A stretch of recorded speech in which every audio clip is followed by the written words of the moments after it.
How are you, boys? I'm good, thank you. How are you? Nick? Very well, thank you. How are you? Thank you both for asking. I'm really, really well, and I can't believe you didn't pick up on my hook and tease there where you thought I was calling you studs. But you're both not involved today. Yours is a little bit more visible, Nick. We can't see your non-matching shoes there, but tell us what's going on. Yes, I'm currently wearing a boot. I picked up an injury playing against Bath, which was, about just over 3 weeks ago. Thankfully, it's nothing major. I was told it'd be about 4 to 6 weeks, so the rehab's going really well, so hopefully I can stay on track to that and get back playing soon. And Matas, you got a start on the blindside flank against Saracens last week, but you've got the hat on to protect the noggin, right? Yeah, I came off with HIA, got hit by Billy last week, which was a bit painful, so taking a week off. Did he use his hands for that one? Shoulder, hands, everything. I don't know. Being kind. There are a couple of no arms, but we're not going to go there. Billy's a great player. Well, let's talk about progress then, because obviously you're not involved today, but it's been great to see you in the first 15, getting some minutes. We'll start with you, Nick. Things were going well before the pot. Yeah, like I say, it was very frustrating. I mean, there's no real good time to get injured in the season, but I hadn't had a huge amount of game time up to that point. I had the Champions Cup game against Cast on a Friday night here at the Stoop, which was just an unbelievable experience. And then the following week against Bath, which annoyingly we didn't get the result. And to get injured in that was very frustrating, like I said, because I was enjoying playing. But I guess that's just part of the game, and it's just something you have to deal with. So, yeah, it's unfortunate, but.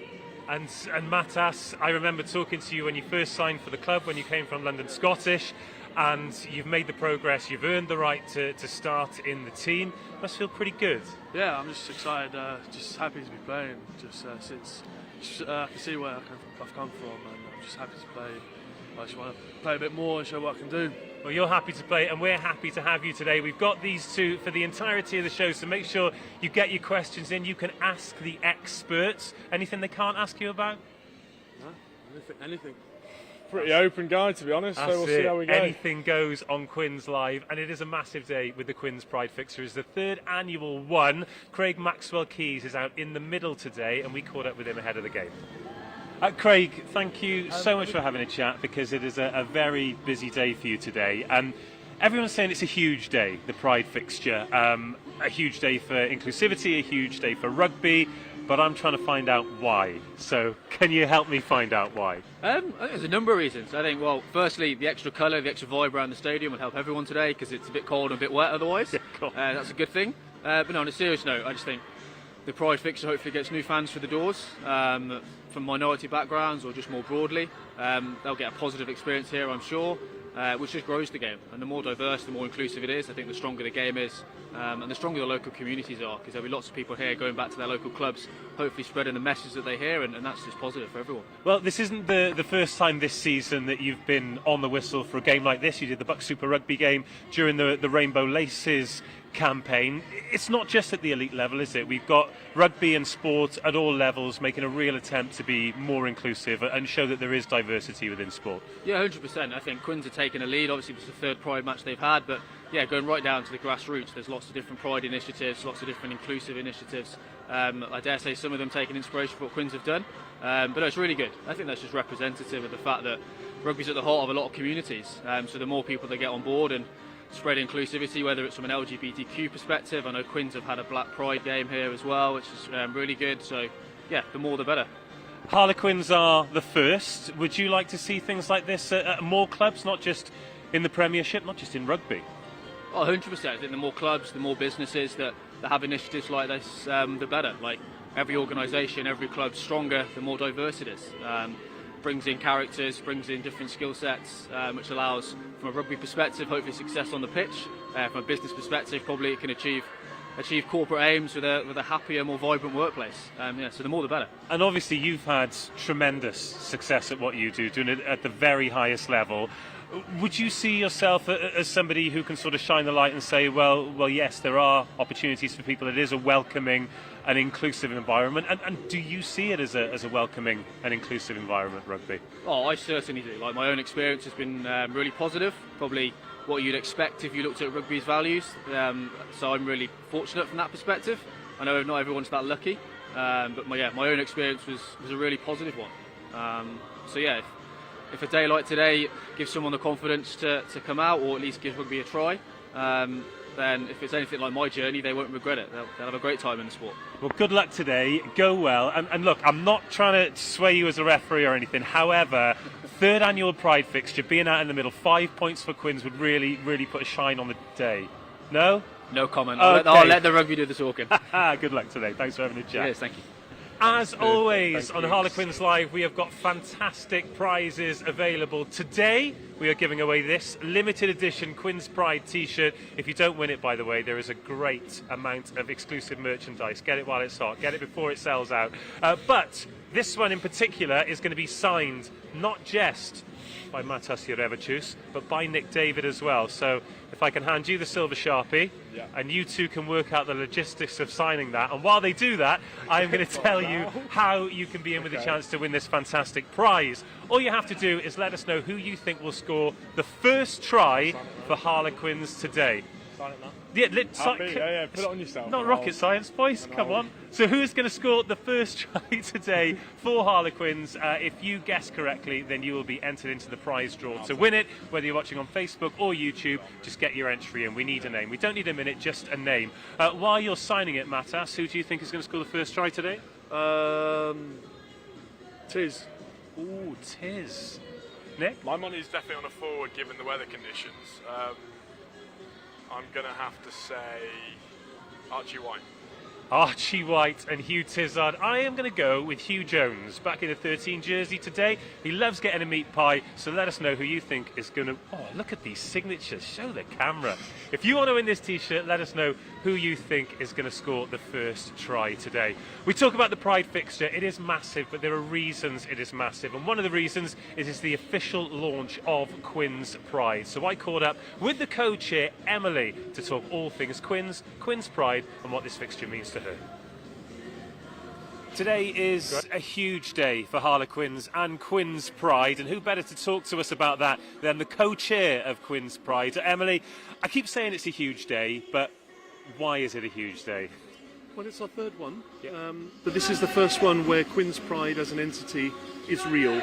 We're here, we have a committee, we have a stand, we're handing out laces and flags. We're really bringing people into the mix on this. So what it's showing is that it wasn't a one-off. You know, this was not a one-off for Harlequins to just say for one day we are with the LGBT community. This is a real, tangible sign of faith with all of the communities that we serve here in southwest London.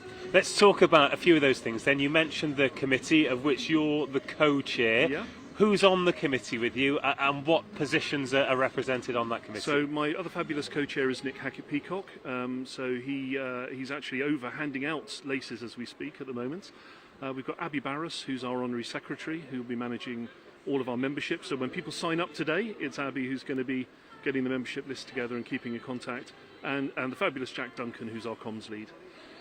It's very visible, and it's brilliant that it's visible, and it's important that it's visible. But why did you feel as though this was something that had to be done, and how proud are you that Harlequins are the first to do it? Well, I mean, I think there's a common thing for people to think that LGBT acceptance is becoming more widespread and it's becoming easier to be visibly LGBT. And partially that's true, but also there are some really worrying signs of rollback. You'll have seen this week Harlequins released the statistics around homophobic abuse in rugby. And some of those things are quite shocking. 69% of players, grassroots players, hearing homophobic language within the 2 weeks they were surveyed. And from a fan's perspective, so my playing days are long over, but from a fan's perspective, as a very visible trans woman, I transitioned 2 years ago. I've been a season ticket holder here for 12 years, coming here since I was under the age of 10. And the most terrifying time of my life, really, was walking that walk, which we've all seen the players do and applauded them over the A316 towards the big Stoop. Doing that in reverse for the first time as myself, not knowing how people would react to me as me. Just the same person, the same Emily who's sat here for all those years, just the real Emily, the one that's not hiding. That sort of fear was something that we really wanted to overcome, and we wanted to be very practical about and say, look, it's okay if you're trans and you want to come and watch rugby. It doesn't matter who you support. It's okay if you want to bring your same-sex partner with you, You know, you don't have to hide that. You don't have to worry about jumping up, giving them a hug when there's a try, or, you know, giving them a kiss when we win the championship, which we're absolutely going to do again this year. That's what we have to say is, this is all just normal. This is all usual, and that's what we're here to do. There's a lot of positivity in what you say there, and you've spoke about coming here for over a decade.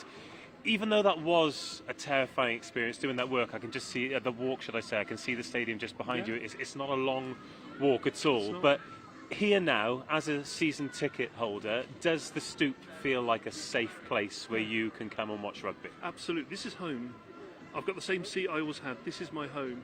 And I think what I would say is, this is, you know, I said it before, this is not just let's paint everything with a rainbow once a year. I'm LGBT 365 days a year. This club is there all the time. So when I transitioned and I changed my name and I phoned in to say I need a new season ticket, it was the reaction the club had then when they didn't have to, and you have to do that a lot as a trans person. This club were brilliant. They just went through it, no fuss, no bother, new season ticket, gold one, issued in my name, and I was just made to feel like part of the Quinn's family. And that demonstrates a real commitment to the LGBT community all the time. And what we do just cements that. It just spreads it from the offices of the club and the playing team here into the fan base, and just giving them an outlet for that. And working with our friends in Quinza who do all the wonderful things they do, we are a complement to the things they do, and we're really proud to work with them. What about someone like me? Because I'm a straight white man. You are? But I like the word ally, and that's something that I'd like to associate myself with, and anything that I can do and people like me can do in rugby, outside rugby, on the street, just in general life, to make sure that all of these things you're talking about remain the way they are and continue to go from strength to strength, and everyone can be made to feel welcome whatever they do and wherever they are, not just in England but in the UK and around the world. What should I be doing? What should I be looking out for, and how can I help to make things better? I guess there's some really simple things. Okay, so being an ally is not a self-declaration, and it's not a matter of saying I am an ally and that's it. It's all about action. Mm-hmm. So when you hear homophobic language, when you hear people, and I hate the word banter, but when you hear that banter which is homophobic or transphobic, or for that matter racist or in any other way derogatory to people, call it out. Mm-hmm. Be vocal. Don't do it just because one of us is in the room. So if I'm not there and you hear somebody being transphobic, don't be silent or smile on. Challenge it. Why is that funny? Why are we laughing about that? Why are we abusing people that way?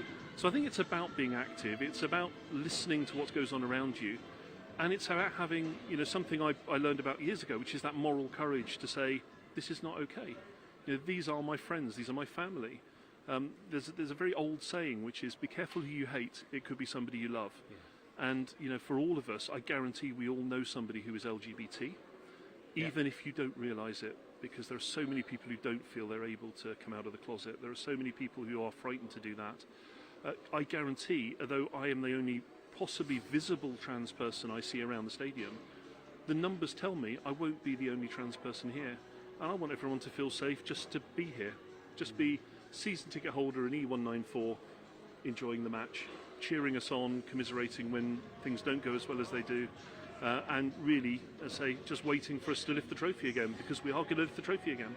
You're very positive about that as well, which I love to hear. Will Collier was on BBC this week, and he spoke about a senior player who he didn't name, who did exactly what you said then, who spoke out, and that marked a cultural change, and now it's something that everybody's aware of. How pleasing was that for you, knowing that there are people in this group of players who act that way and make everyone better as a result? It's something which has been the hallmark of Harlequins, so hearing Will Collier talking about that was absolutely amazing, really lifts us. But I would draw us back to a few years ago, which almost was the genesis of us doing the Pride game, and we all know about the remarks that Israel Folau made, very public remarks about gay people. Who was the first one out of the blocks to say that's not acceptable? It was Joe Marler. Joe Marler, yeah. Joe Marler, straight out. And that wasn't prompted, that wasn't scripted, that wasn't something which was polished by the club. That was Joe saying, that isn't okay. Now, Joe, as far as I know, is a cisexual, straight, white guy. But he said that's not okay. He stood up for us. And he stands up for other people. He stands up for the disabled community, for ethnic minorities as well. That shows character, and that shows the character of this club. So you've got Joe, you've got Will, you've got players in the women's team as well. You know, so I spent some time with Vicky Cornborough this week. absolutely vocal in their support of our community, and as a Quins fan, it just makes me so proud. Proud is the word. Proud certainly is the word. Right, I could talk to you all day, but we do have a rugby match to watch. Yeah. Finally then, for everybody... and win, and of course Harlequins women against Sale Sharks tomorrow. It's going to be double win this weekend for the Quins. But people watching at home, I've no doubt that this will be going out across the social channels as well. What can they look out for with Quins Pride? If they want to get involved, how can they get involved? So if people are at the match today, we have a little stand in the Robbo bar. We've declared it a wet one and moved inside. So you can sign up there. We have a QR code. We have a website as well, which is quinspride.com. And you can see us on socials, on Twitter, at Quins Pride, and you'll see us sharing news and information about Quins Pride and what we do. And you'll be able to sign up and be part of what we do and part of the events that we go through over the coming year and the coming season. Thank you so much for having a chat to us. I'm so glad you're here enjoying your rugby, and I'm so glad that you and the committee are doing all the great stuff that you're doing and will continue to do. Come on, you Quins. Yeah, come on, you Quins.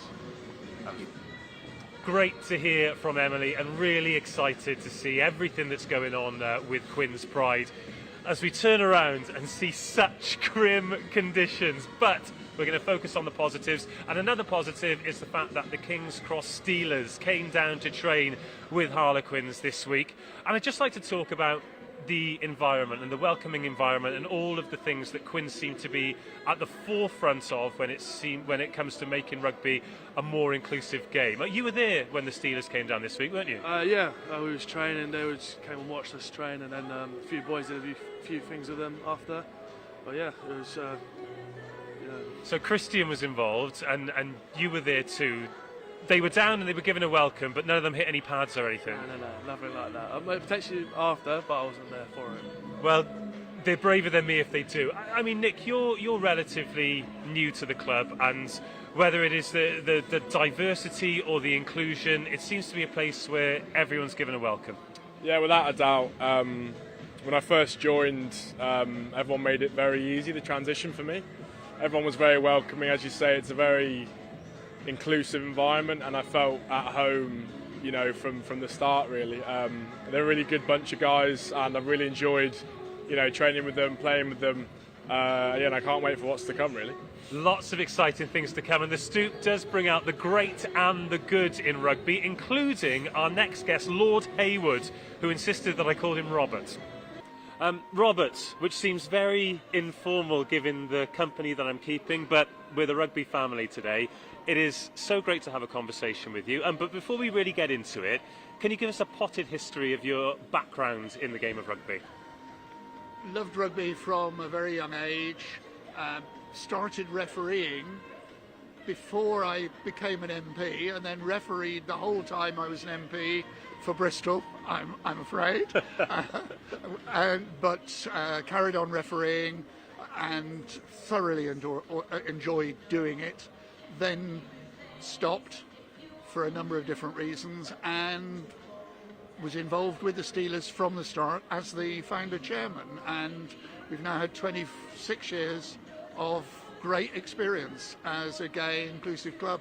So the King's Cross Steelers is who you're talking about, and as founder chairman, what did you see your role as, and how pleased are you with sort of where it is now? Because it's a remarkable story.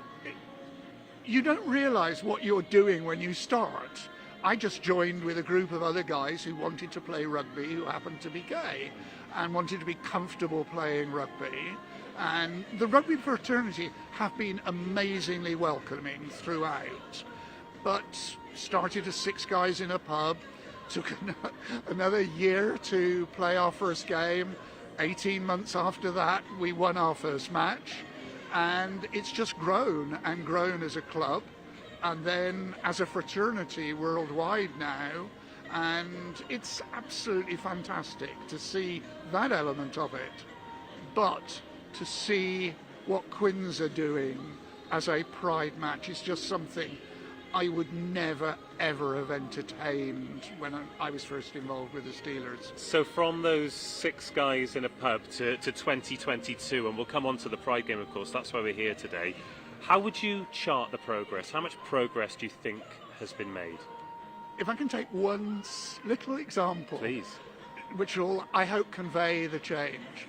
When we were first founded, we didn't tell the players where they were going to play in their first matches because we feared that the Red Tops would follow us and cause sensational headlines. It was in the middle of HIV/AIDS at its height, which was difficult. And any of the media that we did have to come and film us, we had to ask every guy, did they mind being filmed? Because they may not have been out at work. They may not have been out to their families. And at least 50% actually could not be filmed in those early few months and years. Now, camera crews turn up, and it wouldn't occur to us to ask whether anybody minded if they were being filmed. That's just one small story, but there are just so many like that. Well, as soon as you started to mention that, I was thinking, well, I've watched a documentary about the King's Cross Steelers, which is fantastic, by the way, and if you've not watched it, then you certainly should. Let's bring it to today, then. It is another annual Quinn's Pride fixture. We're so pleased that you've joined us today, but you were here at the very first one, weren't you? I was. The weather was almost as bad. I'm not quite sure what that says, but no. The pleasure that we as part of the community get out of what Quinns are doing, leading the rugby world and to a large extent the sporting world. And I wish other clubs, not just rugby clubs, but football clubs and other tennis and hockey and the like, would take on the role that you've taken in rugby. And I just think it's phenomenal. I'm so pleased. Well, I think the committee and everyone here at Harlequins are very much hoping that it's build it and they will come. Harlequins are the first, and hopefully more clubs and more sports will follow. But it's not just today, is it? I know that you've been at various events in the build-up, and it definitely feels like something's rumbling on and something's building, and representation amongst the community is improving and increasing all the time. Oh, there's no question about it. We've still got progress to make, let's not kid ourselves. But the fact that the first Pride match here was a question mark as to whether it would be a sellout, and it was absolutely sold out. And that indicates the kind of atmosphere that there is now and the willingness to participate in games.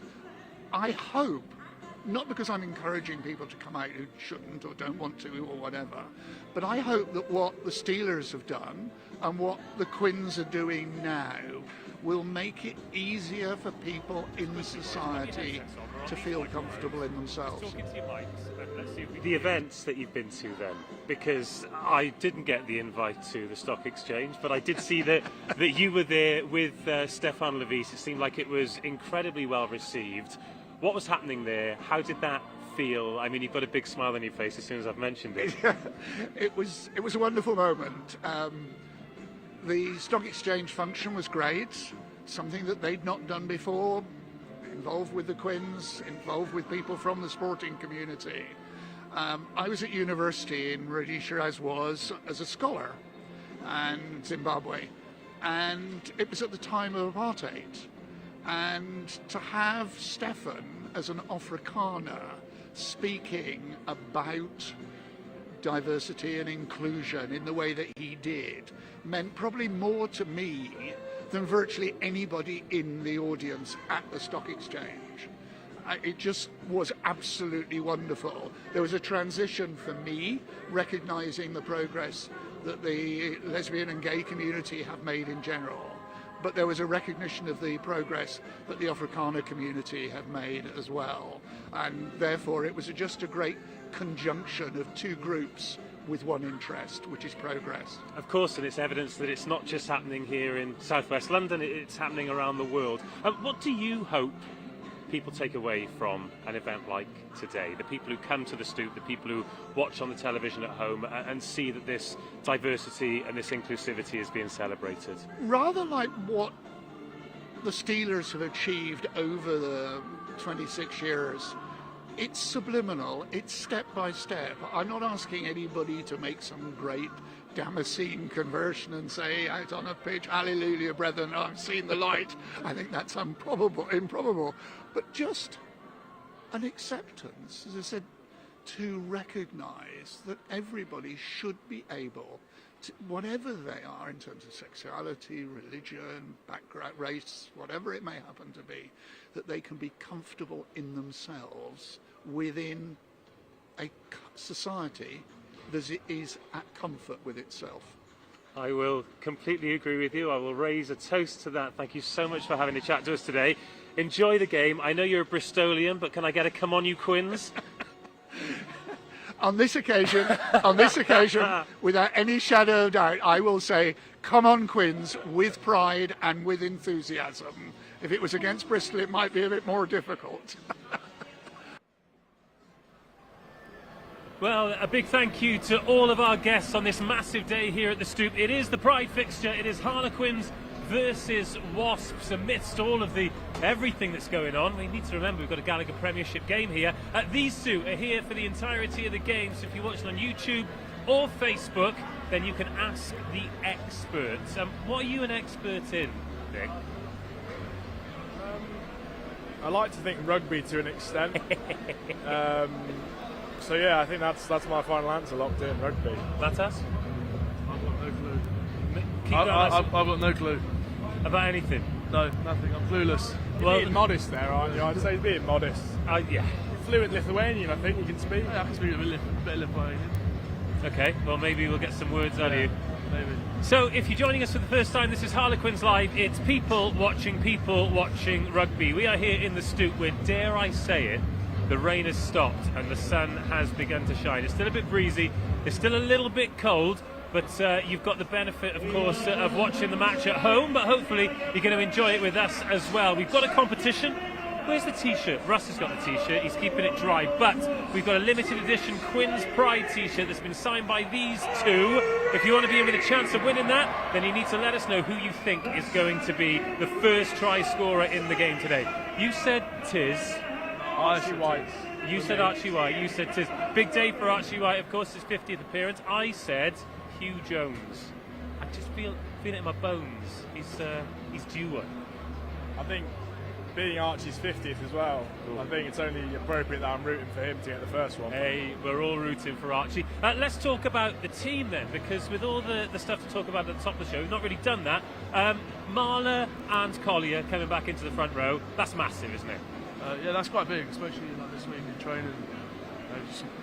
Marla coming back is a big energy, so bringing the boys' energy up for training, so they've looked good this week.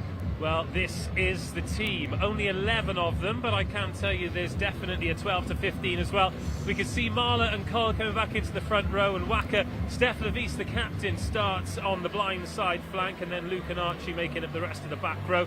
Tiz and Simo in the second row. Danny Kerr, Will Edwards and Caden Murley. Then Big Andre is at 12. Hugh Jones is outside him at 13. On the right wing is Oscar Beard, and then Tyrone at 15 as well. Will Edwards as well, getting the nod at 10. We've seen flashes of it. He was fantastic in the big game, and now the rain seems to have stopped. Big chance for him to show some of the great stuff that he's already shown in the famous quarters. Yeah, I think you're bang on there. He's come off the bench the last couple of weeks and made a real impact. He's got great feet, good with ball in hand, and I think with the weather, with how it's holding up now, I think he'll really come into his own. I can't wait to see him out there. Just looking over there, that's England's Alex Donbrandt. Not doing anything today, is he? Lazy, if anything. Well deserved rest, I believe. Oh, come on. I can't believe you're sticking up for him. You properly had the chance to really put the boot in there, and you're like, oh well. Shows that we're all friends, I suppose. So looking out at the ground here, another sellout. How awesome is it that it's been a sellout every week this year? Yeah, it's every home game, isn't it? There's been a sellout, which I've never actually experienced before. So it's pretty awesome. Can you do me a favour and not give me so many open goals? Are you trying to say that Worcester don't sell all their tickets? Is that what you get? No, I'm not. No, I'm not. Of course not. That's very presumptuous of you there, Dave, but yeah. Wasps are out. They're in the white jerseys with the amber and black socks. The last couple of Wasps games at the Stoop have been absolutely brilliant. There was the close one when Quinns weren't going well 2 seasons ago, where Jack Willis charged Marcus down to get them the bonus point win. Then last year, the 40-38, where essentially I absolutely lost my head. But that was the game that effectively got Quinns into the playoffs. So hopefully, boys, we get a game to enjoy today that is slightly less stressful, which is all we can ask for at the end of the day, isn't it? Here he comes, Archie White. Archie White leading them out. 50th for Archie. Steph leads out the rest of the cavalry. Tiz in behind him. Flames go up. They can keep those on, to be honest. Yeah, I think so. I'm loving that heat. I'm loving that heat right now. Oh, enjoy it, boys. Great to have you here. Great to be on. Oh, there you go. Fireworks. It's a good show, That's isn't it? class. So fireworks, then puffs of smoke in the Harlequins colours. There are rainbow flags and diversity flags all around the ground to celebrate the LGBTQI plus community who we are celebrating here. It is the Pride fixture, but really, we could do with 5 points, couldn't we? At least 4, preferably 5. It's looking very tight at the table at the minute. I'm not even. Very tight. I'm not even talking about the table, unless we win. In which case, I'll talk. Then we'll talk a lot Yeah. about the table. Yes, indeed. Now, Mike Boville, the stadium announcer here, all Quinn's fans will be familiar with, is just starting. Well, essentially sharing the terrible news about Jack Jeffrey, the Ian Shamar FC player who lost his life recently. Now everyone here at the Stoop is standing and applauding to celebrate his life.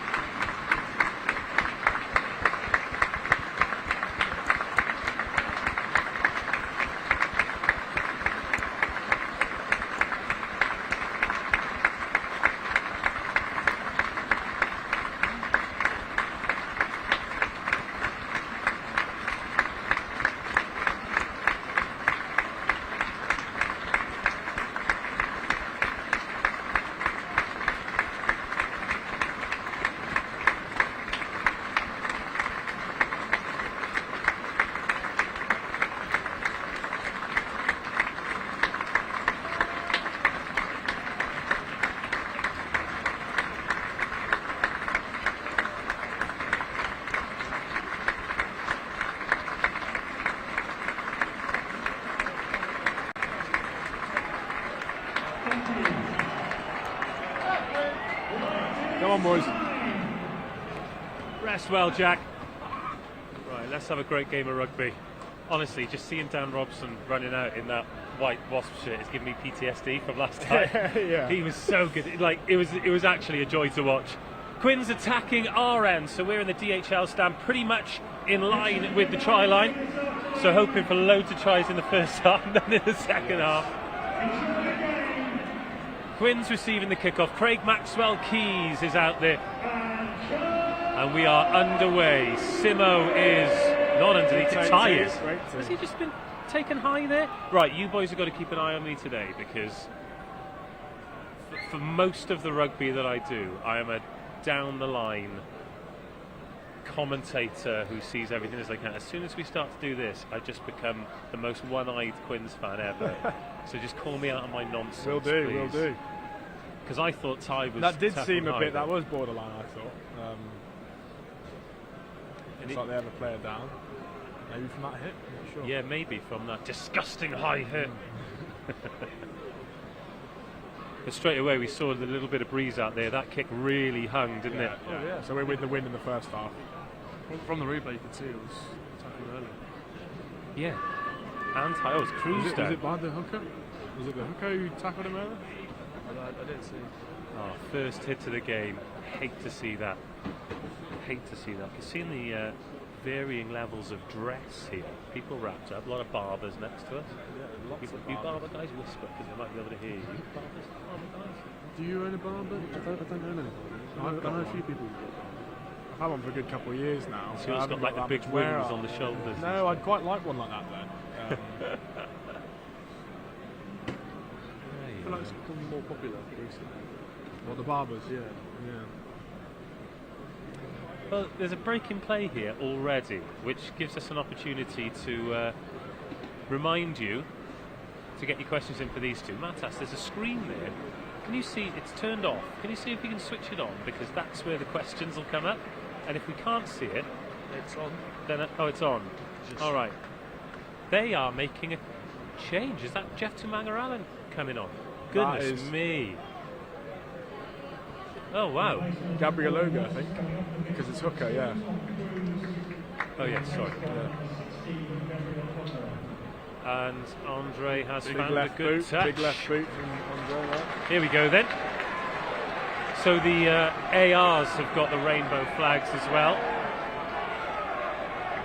Oh, so good to see Will Collier back. Regular viewers of the show will know that I will die on the hill that he is the best looking prop in world rugby. That's been knocked on. No, it hasn't been knocked on. Wasn't that clean either way. Oh, and Marler as well. There he is. In at first receiver. Frustrated outside half, Joe Marler. Oh, Cole with an early carry too. Hugh to Hugh to Hugh. Oh, it's a big shot though, isn't it? Quick ball though.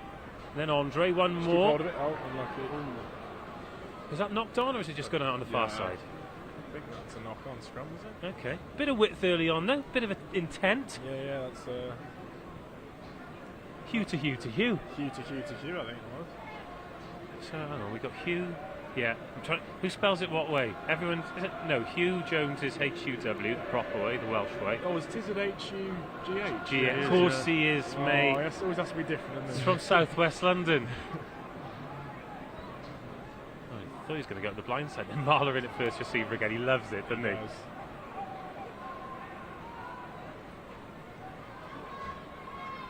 It's scrappy, but still Quinn's ball on the half. 2 minutes on the clock. Nice. Oh, Hugh Jones. Good carry that. Nudge him behind. That'll do. Nice wed pressure on him, Cades. Oh, yes, thank you. We'll take that. Thank you. Knock on. Great option from Wed to thread that. Oh, and the there. penalty and as the well. penalty. Woohoo! Oh, Danny's gone. Move that. We're on here. Go We're on, on. go, We're go, so go, on. go, We're go. so on. Oscar, Clearly in the corner. Thank you very Oscar much. Beard is not going to score. Oh, He yes, has he scored. is. He's scored. He's got that. Right, we're going to have a look at it. We're over the line. I did speak too soon then, admittedly, but I think he's got over. What are we He's saying? got it. Try or no try? Try or... Oh, he's given it. Has he given it? Yeah, he is. Oh, there's so much confusion. Oh, He's been smashed in he's the grid. drawn blood very early doors. So, right, Oscar's covered in blood. Oh, not his nose.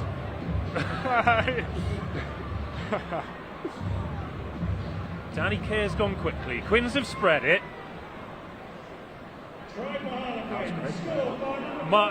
Mike's announced that it's a try, so must be a try. Let's have a look. Ooh. Yeah, it's a great finish. Oh, it's a Dan. great Corner. finish. Oh, Eats mud after. it's a great finish. Give that try. Come on. What are we saying, boys? Try? Try. I think it's borderline. Yeah. Why have they sat us next to Wasps supporters? This is unbelievable.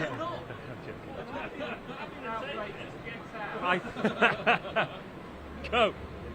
Is he right? Has he got there? Yes, he's got there. Come on. Has Hugh Jones knocked it up? Yes, he's put. Yes, it's on the line. Give the try. It's on the line. Yeah. Hang on. Is that when he gets? Oh, Yeah. it's the There the it right is, hand on the line, to the nose. on there. the line, and he's been smashed in the nose for his troubles. Look off. He looks. Oscar won't stop complaining about that. You boys won't be old enough to remember this, but there used to be a cartoon on BBC called The Raccoons, and he looks just like Cyril Sneer.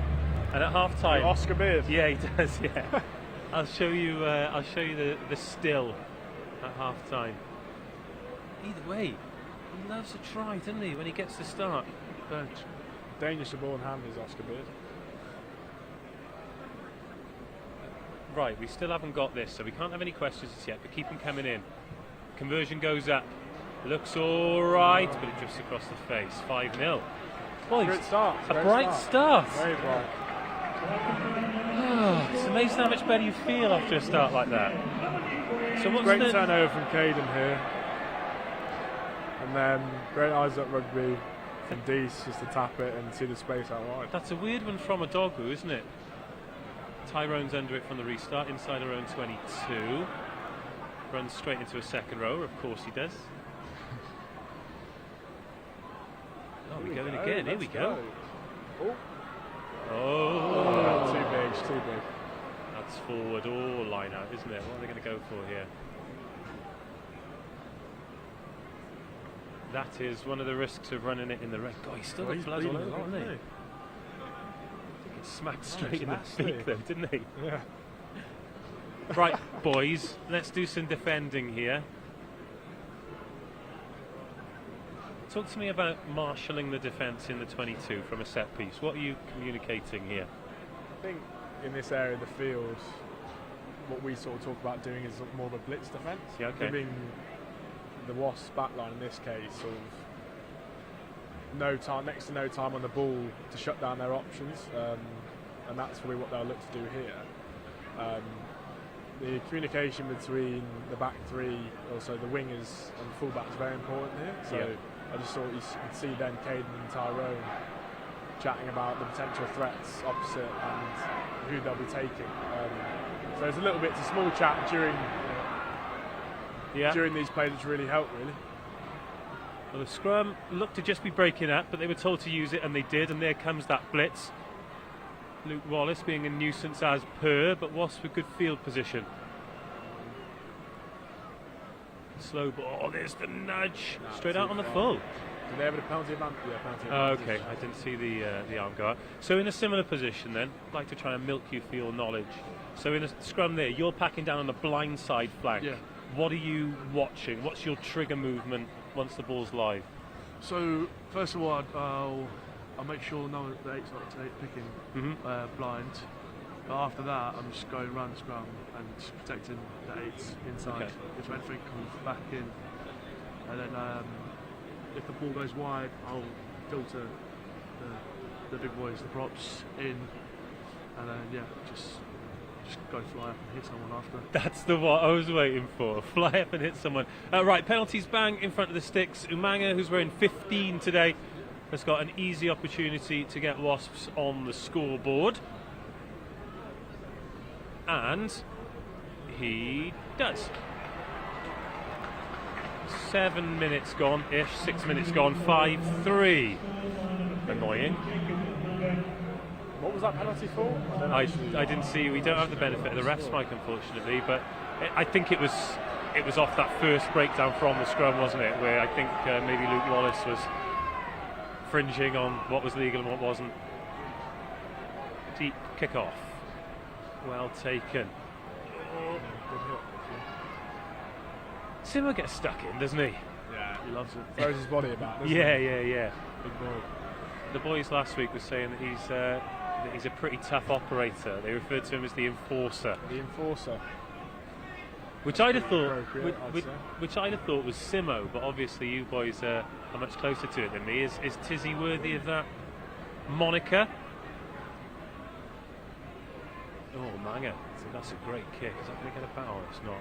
And ties back. There we go, T. Feet, T. Yeah, really good feet. Good chase from Umanga. Interesting to see him at 15 from a Wasps perspective. He's a talented young man, that's for sure. Are you a similar age? Did you play age group stuff with him at all, or? So he's the year above me, I think. Okay. He was. So we did do a little bit together. We never actually played together though. Okay. We did a few camps together. But yeah, aside from that, not a heck of a lot. Oh, that one's hanging in the really wind. Good good take. take. Like a great take. Yeah, he wasn't expecting. Oh, charge down, and they turned it over. Backfield here. Yeah, Caden with a chase. Good kick. Caden's got that. I think that'll be especially important today, given the conditions.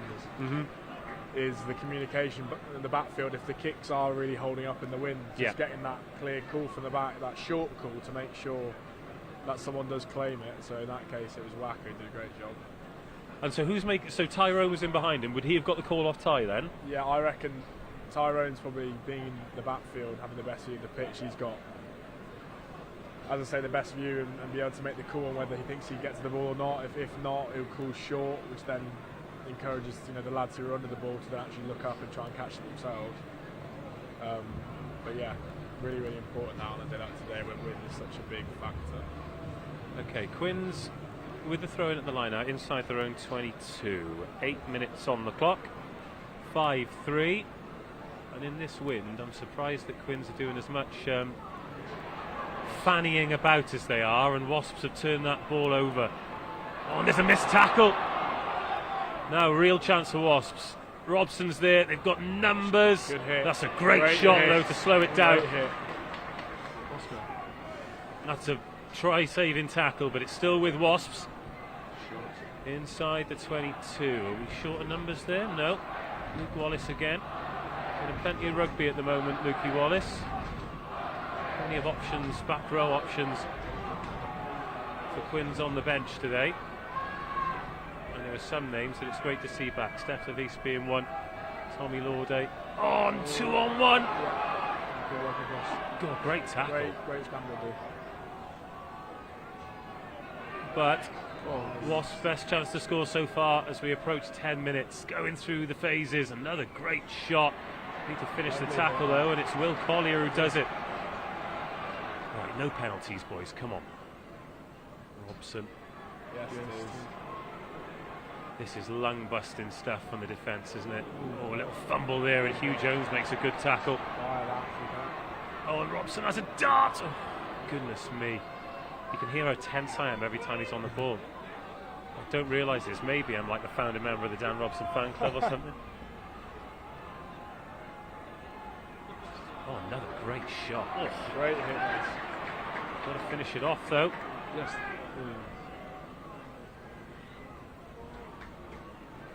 Hands on that. Come on. Come on, Maxwell-Keys. There's a massive hole there. I think we've gone through it. Lovely ball, a dog woo. Another great tackle. Get over that, get over that. Well. Thank you. That's great defence, lads. Right then, boys, now escape. I thought that could have gone one more from a dog woo then, and they're strolling in. Yeah, we're lucky we didn't give that.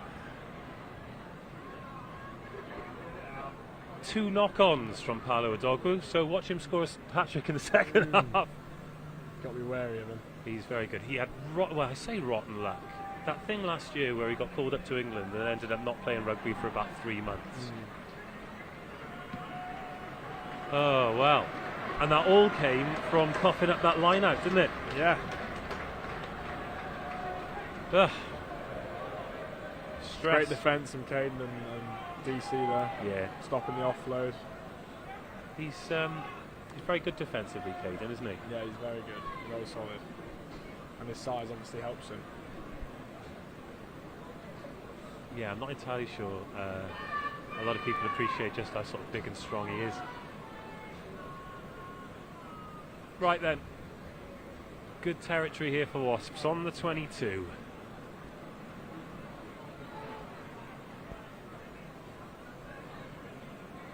Had a good line out as well. Oh, they've gone quickly here. Robson, oh, shot! Great really hit, good Craig. shot. Great shot. Oh! Thought he had that. I did God, I too. thought he had that. He would have gone the length as well. For You sure. think Levis would have? You think Oh, Steph's God, going in without a 60 doubt. metres? Without a doubt. Still advantage. Oh my goodness, he was so close, wasn't he? Such a good read. Who did he get one against? Gloucester, yeah, the flashback against Gloucester, where you ran An in. intercept, did he? Yeah, and he was absolutely goosed when he... T's ball. God, he's got some space there. Yes, Go on, have a go. Space there, T. Uh-oh. Needs a chase. No one's chasing with him. Oh, good tackle. Yeah, Well, if he... Did he release the ball and pick it up then, or are they saying... I don't think he held on for Yeah. long enough. Okay. A lot of Wasps possession here. Good tackle by Thank Hugh you. Jones. Oh, his player stayed down. Potential 50-22 here, or it's a good kick either way. Playing good territory ball at the moment, Yeah. Wasps. Oh, he was close, wasn't he? Yeah, he Very scored. close. He came from a long way out there, didn't he? I thought he was going to pluck that. The one he got against Wasps, He was so knackered when he grounded it, wasn't he? It's one of those ones where he lies down and just looks at the sky and like... Was it a length of the field job, was it? It was half. It was half, yeah. It was a good 50, 60 metres. All right, talk to me about these complex line-outs then, because you are somebody who's involved with these. There's a lot going on. I mean, but by talk to me, don't give me any calls or anything, because I don't want any secret agents watching. And, they change each week, so... oh, do they? Okay. Yeah. So, yeah, this week I wasn't involved, so I don't know much on the line-outs. If they change each week, that's a lot to keep on top of. For someone who tells me he's not an expert in anything. we do rattle through them during the week, so I do a lot of line-out sessions. So boys do know the details when they come to the game. So go on, Hugh. Go on, Hugh. Yes. No. Oh, he's saying he hasn't released him. I don't think there's a lot else he could have done there. That was great work. What are they going to do here? Posts or corner? Yeah, I'm not sure there's a lot else he could have done there, but hey ho, we are where we are. Bit of a Tom Shanklin into touch there, wasn't it? Oh, he's got rid of the... When did he go to the barber? So right, let's have a look then. There's the tackle, there's the attempted rip. I thought he did release. He's clearly released. I thought he had released. That's a tough ball. I'll cue that, I think. Yeah, the arms came out. Hey ho, still 3-5, 15 minutes gone. And now the drive begins, tiptoeing into the 22 for Wasps, who, must be said, have responded well to conceding that early try. Could do with a bit of ball, couldn't we, lads? Yeah, it's been all Wasps since our try. Yeah. Sending the big men forward again.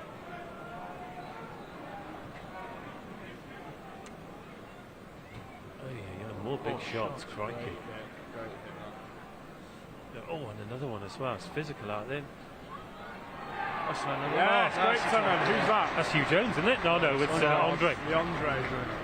God, he was clamped over that, wasn't he? He was clamped over that. How are you boys with the old jackal? Are you a fan or? Do you want to go first? I'm not great. Demonstrated last week after I got hit by Billy, but yeah. Personally, I don't think I've actually ever got a jackal turnover in my career so far.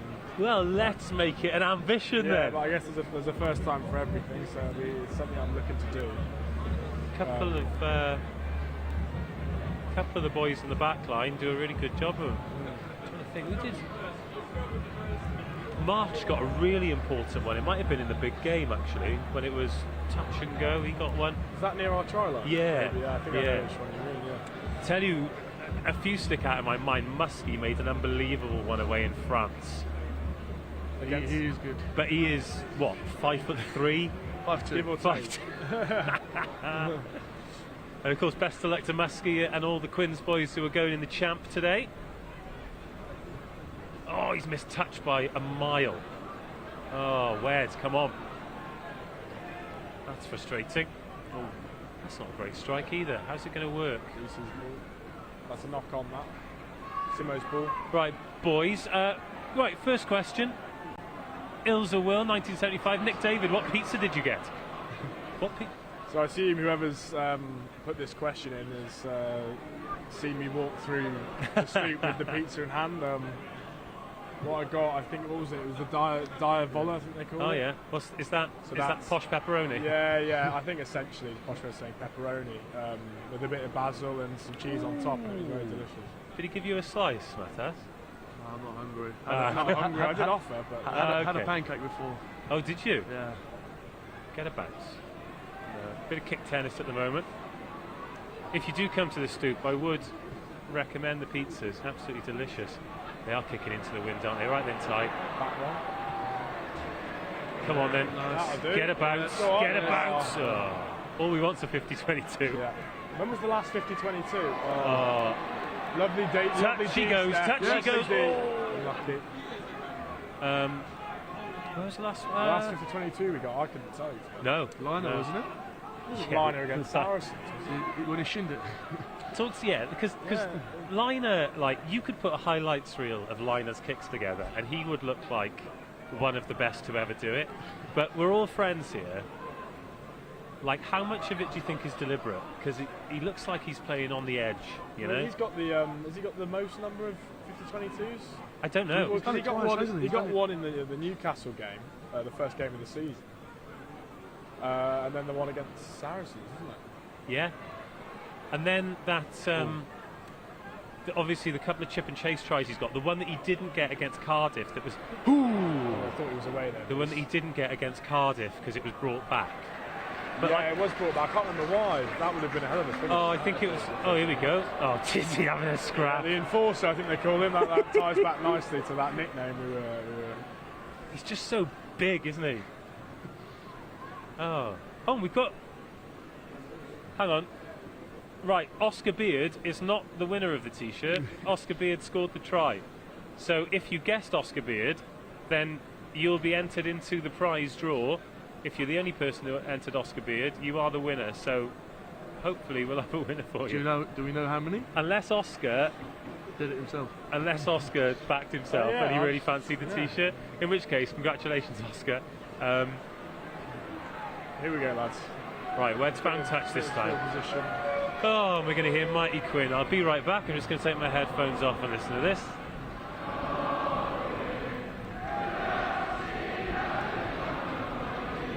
I love it. It's a great song. It's very catchy, isn't it? It certainly is. Right then, boys, let's have a line out. Come on, Wacker, find your man. He does. It's Archie White on his 50th. Yeah. Oh, Great carry, mate. That's a carry goal. He hit the line with intent there, didn't he? Oh, absolute offload. Oh, the boys are doing bits. Simo's in. Get him off the ball. Yes. Tiz one. Go, Tiz. Yes, Tizzy. Here we go. 4 metres short. Go on, Archie. Keep hold of it, mate. Keep hold of it. Keep hold of it. Get him off it. Come on. Oh, turnover. Talk to me about that, because it looks to me like he's just grabbed Archie's body before he's had the chance to place the ball back. I think he made that decision I very thought quickly. That was a harsh one. I'm not sure who it was over the ball from Wasps. I think Marlo's having a go at someone. Marlo's not happy about something. Yeah, he said held on there, but either way, nice to see some intent. Dre. Great lines there, isn't it? Dre was running at the ground like he was angry with it there, wasn't he? Oh, good to see Marla back. Oh, what is with that Barnett though? That's a bad one. He's rolled back the years with the old horse's tail mohawk. Send Steph up, go on. Ooh, not quite. Oh, round the edge they go. Smash him, Archie, go on. Oh, a good carry, actually. Come on, let's make him exit tough. And Rucker, over the ball you go. Right, no pens, boys, come on. Slow ball. Still 5-3, 20 minutes gone. Keep your questions coming in. It's a good nudge. Ties under it. Here we go, Tim. Oh, what a step! Feet, really. Big dog. Loves that left foot step, really, Matas. Horrible to defend, I'd have thought. Oh, Marler on the tip. Some space here, I think. Yeah, go on. Couple more. That'll Be do. good. Oi! Oh, Lucky.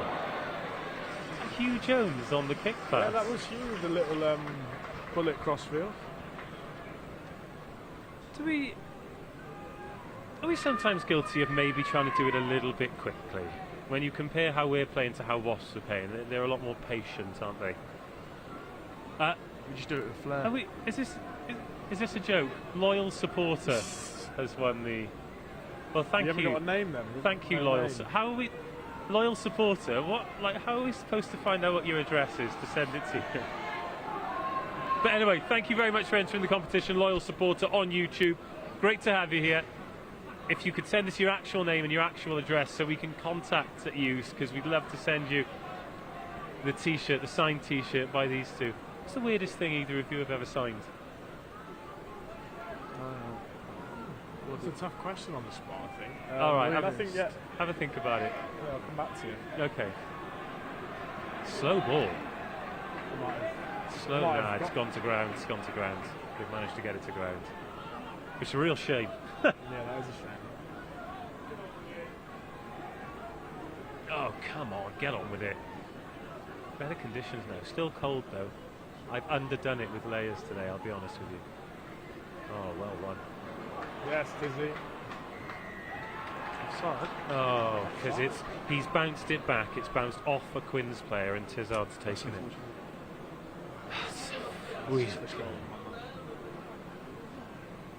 I thought Bassett got the hand to it. So Yeah, he did, but then just bounced off. I think it was Steph's shoulder. That's such a weird call. So he's gone up here. He's not even. He's knocked it on, and then it's offside. Yeah. Archie's naughty hand. Accidental, that, surely. Well, it's either accidental offside or a knock on, isn't it? Yeah. So it's Wasps' ball either way. We only conceded 3 penalties because it feels like more than that. Yes, we are, which is that's okay at this point in the game. Yeah, they've been in frustrating parts of the pitch, though, haven't they? Right then, they're kicking for goal. Got to expect him to get this, and for Wasps to take the lead. Jakob. Okay, I think there's another question, but we'll have a look at that once we have addressed this kick. Umanga puts. Oh, he's missed it. Yeah, the wind's taken that. Crikey. If you could pick a Hollywood actor to join Quinn's, who would you pick and why? It's a very good question, actually. Who's asked that? Noah Owen. If you could pick a Hollywood actor to join Quinn's, I'd go safer, like Tom Cruise. and what position would he be? I'd say 7. Oh, Cruise at Tom 7. Cruise at 7. Get Low centre of gravity. Low centre of gravity, get over the ball. He does his own stunts, you know. Yeah, he likes to get does, in yeah. In the mix, Yeah, Nick? Saying to Matas, I think someone like Benedict Cumberbatch, I'd quite like to see someone like him on a rugby pitch. Yeah, well, he's posh, isn't he? So he probably went to a good school. Yeah, exactly. So I'd quite like to see wide him. here. Oh, a dog Oh, move. he's done well How to has he hold on to taken that? Those 2 that he's dropped, and he's taken that full Yeah, length. exactly. So you go. I'd say Benedict Cumberbatch. That's a great fire, that, from the boys. On what position's Benedict, do you think? Benedict. I reckon he might step up at 10. I quite see him marshalling the forwards around, you know, getting in their ears. Yeah, it's a great turnover, right? So we've got Benedict at 10, Benedict at 10. and we've got Tom Cruise at 7. I've been told Hayden Hyde looks quite a lot like yeah. Benedict Cumberbatch, so I'd quite like to see those two in a room. Hayden Hyde. Where is he at the moment? He's currently TR, but he's back from England 7s. All right. No, yes, that's right. Okay. We've won a penalty there, and we've kicked back into the Wasps' half. What about the Rock at loose head? He would cause some carnage, wouldn't he? He might be a bit big, I'd actually. He's say. about 6'5", isn't he? He might be an 8. Yeah, an 8. Yeah, I'd say more than 8. Yeah. The Rock as a ball carrying 8. Yeah, pick and go from the base. Oh, I God. don't envy any 10 who has to tackle it. Oh, they've pinched the line out again. They have, and that's a forward pass. No, it's okay. We're not playing forward passes today, by the looks. Good kick. Ah, the line out's not ticking, is it? It was great last week against Saracens. Tough conditions to be chucking in here. Yeah. When it's not going great, Matas, what are the kinds of? Is it something you talk about during the game, or maybe wait till you're in the sheds? Yeah, it'll be hard time. Yeah, okay. Jerry will come up to us and tell us what's going on. That is potentially one of the most terrifying things that could happen to anybody, is Jerry coming up to you and telling you what you're not doing right. Did you see his tweet this morning? Did you follow Jerry on Twitter? I know. Oh, right, hang on. Maybe I'll wait till the ball goes dead. I screenshotted it because it is sensational. Quinn's with the slow ball, but close to the half. In control of it, though, by the looks. No, Wed. Here's Ty. Bit of space to run into. Go Beardy, backfield, mate. Get a good bounce. Get a good bounce. Uh-oh. Oh, he almost got his second there. Great option from Beardy that. Jerry Flannery. A morning spent on upper back development is a morning well spent. Looking forward to being overwhelmed by astronomical level of protein synthesis for the rest of the day. With a tense bicep emoji. Wow. I love that. That's a great tweet, that, isn't it? He's a man who takes his training. Mate, saying that he's in unreal nick, isn't he? There he goes, just running into a loose head in the second row like nothing. Heavy carry from Marla. Carry that, Simo. Telegraph. Right, we're on the brink of the 22 here. Marla with another carry. Let's get some quick ball now and see what the boys can do with it. Oh, quickly out. Here we go. Go on. Gets over the game line. That step just takes him over the game line really nicely, doesn't it? All he does is practice that left foot step. Oh, really? Just lost some ground there. Uh-oh. He's done well to get away then. Oh, he got the offload away. That's great hands tie. Very nice. Oh, speaking of blitz, Wasps are coming up very quickly here. Oh, I thought he got away then. He was very close. Shirt tackle. Penalty advantage. Here we go. Right then. Don't let Danny Kerr kick it. Yeah, I did say it. No, Marla's been held up. Still penalty advantage. Free play. Right. Don't kick it straight. Ball. Go Archie. Come on, boys. Still got it. Still got the free play, lads. Just want Archie running on that line inside. Right then, post or corner? What's the score? Corner all the way. Corner. It's Quinn's way, isn't it? Show me a boy who's played all his professional rugby with Harlequins. Actually, that's not fair. You had a good crack at it with Scottish, didn't you? So were you 18 and starting pretty much every week in the second row for Scottish in the Champ? 19. Sorry. That is a horrible. Second year after school. That is so grim. It was a bit aggressive. Yeah, I can imagine. God, you must have learned a lot then. Yeah, getting, especially like playing big boys like against Amtel and stuff. So playing against some big strong units in the engine room. Fair play. Right then, Quinn's line out, 6 metres from the try line, half an hour on the clock. Oh, we've got the ball. Get in. Simo's taking it, and the driving ball starts. Here we go. Here we go. Oh, it's gone down. Oh, penalty advantage. It's got to come.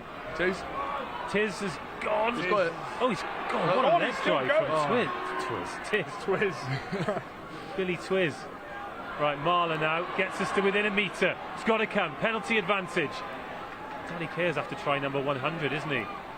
And he's telling the fat lads to get out of the way. Go on, Lukey Wallace. Go on, Luke. Go on, Luke. Right. Oh, God, he's got Still got the advantage. Look at the numbers here. Look at the numbers. Yeah! Hugh Jones! Hugh Jones! Hugh Jones! Hugh Jones in the sunshine. Love it, Hugh Jones. Not the first try, but the second one. Yeah. Oh. Great line. Great line. Lovely delayed pass as well. Lovely play. First Prem try for you, that. Yeah, that's lovely. Ah, well done, boys. Well done. All right, let's have another look. What did you like about it, lads? Good patience, wasn't it, in the 22? It was the right time to pull the trigger, giving you the penalty advantage. It's a great line from you off. That's great. That's the thing, isn't it? When Andre's on the ball, you've got to be so aware of the carry that any change in tempo makes it so hard to defend. Well done, Hugh Jones. Friend of the show, of course. Conversion's good. Lovely. 12-3. Yeah, we had Hugh and Scott Steele on the day after the Calcutta Cup. Oh, that must have been all. Fantastic. Keep your questions coming in then. 2 tries. And really, with this breeze, I I know it's certainly the conditions weren't as bad as they were, but when you've got the breeze, you want to be going in at half-time with the lead, don't you? Yeah, without a doubt, without a doubt. It's very tough, especially exiting when you're against the wind, so... Oh, yeah. Yeah. Lovely stuff. Right, we'll get back underway eventually.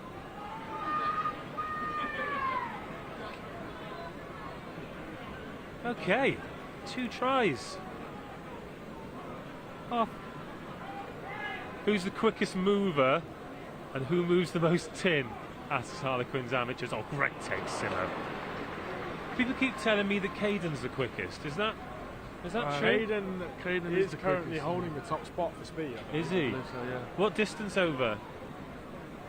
So the way they do it during each game, you wear these GPSs and they measure your all sorts, distance covered, highest speed reached, and yeah, I think Caden's the one who's holding the #1 spot. Okay. Where do you rank in the back rowers, Matas? Oh, probably out of the back rows, probably last. It's great honesty. Do you know what? Probably I was going to last. say, this is literally, you could have told me anything. You could have told me that you were the fastest in the club, and Yeah, I don't think anyone will believe that. and where are you? Obviously with the pot on at the moment. Yeah, currently probably last with the boot. But what had been measured, I was actually in second place. Oh, were you? I think. So Caden's got one over me at the minute. Okay. And what So, about yeah. Tim? I saw a video the other day of... oh, Jacob. They're going to get away with this? No, they're not. Danny's knocked it on, is he? Oh, I guess I've got away with it. unbelievable. Tim. It's got to be a forward, isn't it? I saw Cole squatting 180 the other day, which... how frustrating is it when you put Jacob Umanga absolutely shanking one and then Danny not... Oh, goodness me. Anyway. Yeah, any particularly big lifters? It's got to be a forward, isn't it? Yeah. I'm trying to think. Surely Wilco does stupid numbers. Yeah, but he's inside of his legs. Oh, man. They're so big they don't look like real legs. No, they don't. Yeah, they seriously don't. They look like something that one of those like movie makeup artists has just slathered Yeah. stuff on them.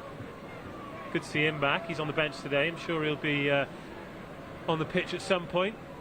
Great to see Collier back as well. Having 2 tight heads like that is chef's kiss emoji. Right, 5 minutes to half time. The clouds just starting to roll in again, and it's got noticeably colder. Yeah. Wind's picking up. Yeah, a free kick at scrum time as well. Now, are they going to scrum again? Clock's still ticking, so... See Jimmy Gopper forming up down there. He is a freak, isn't he? 38 How old is he? 38 years of age. 38. And he's That's crazy. and he's signed for Leicester for next season. So For Leicester, is yeah. it?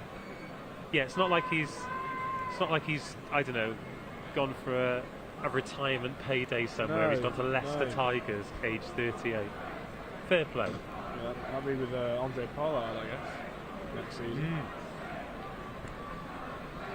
They're gonna be irritatingly good again next year, aren't they, Leicester? I think they will be. Look at Marlon. Marlow, what's it? Just pulling faces. That's quite funny. Joe Marler enjoys it a lot more than he let on, didn't he? Oh, it's gone down on that near side.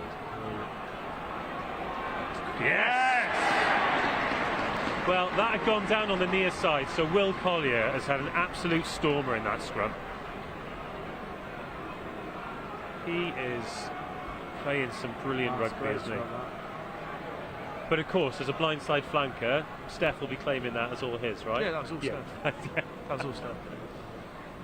Because look, it goes down here. I want to see this again, how it starts to move forward, because they're touching down and then it starts to move. How Marler has had the core strength to keep that off the ground is astonishing. It's nuts. He is a strong boy, isn't he? Engine as well. What are those props tipping the scales at? 130? Yeah, thanks, give or take. There's a few light ones. I think Wilco has got one of the heaviest, I think. Oh my goodness. What's he going to be? I think he's 138. Is he really? Yeah. Oh my goodness. And because he's not super tall, is he 6'1", something like that? He's tall, but not super tall. Yeah, I think 6'1", 6'2". So. Yeah, but to be realistically, to justify being 138 kilos, you need to be about 7'5". Yeah, that is true. Right then, penalty for 3 minutes to go before half time. Going for the corner again. I don't think they're going to be going for any long distance penalties after Andre's little tickle last week. Good to stop walking, lineup, stop walking, thank you. 15 metres out. Lads. I reckon do the same play. Hey? Get Andre running. Oh.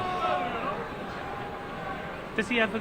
Well, I assume that sometimes you go full gas in training, yeah? And he just runs down the channel. Oh, they've gone to the... Oh, hang on, what's happened there? I just, honestly, admittedly, you are top professionals, so it's different. But I'd be like a bullfighter. I'd be like, whoa, through you go. I think the best thing to do when Andre's running at you is just to get out of the way. Yeah. Got a stick, speed bump. Yeah, pretty much.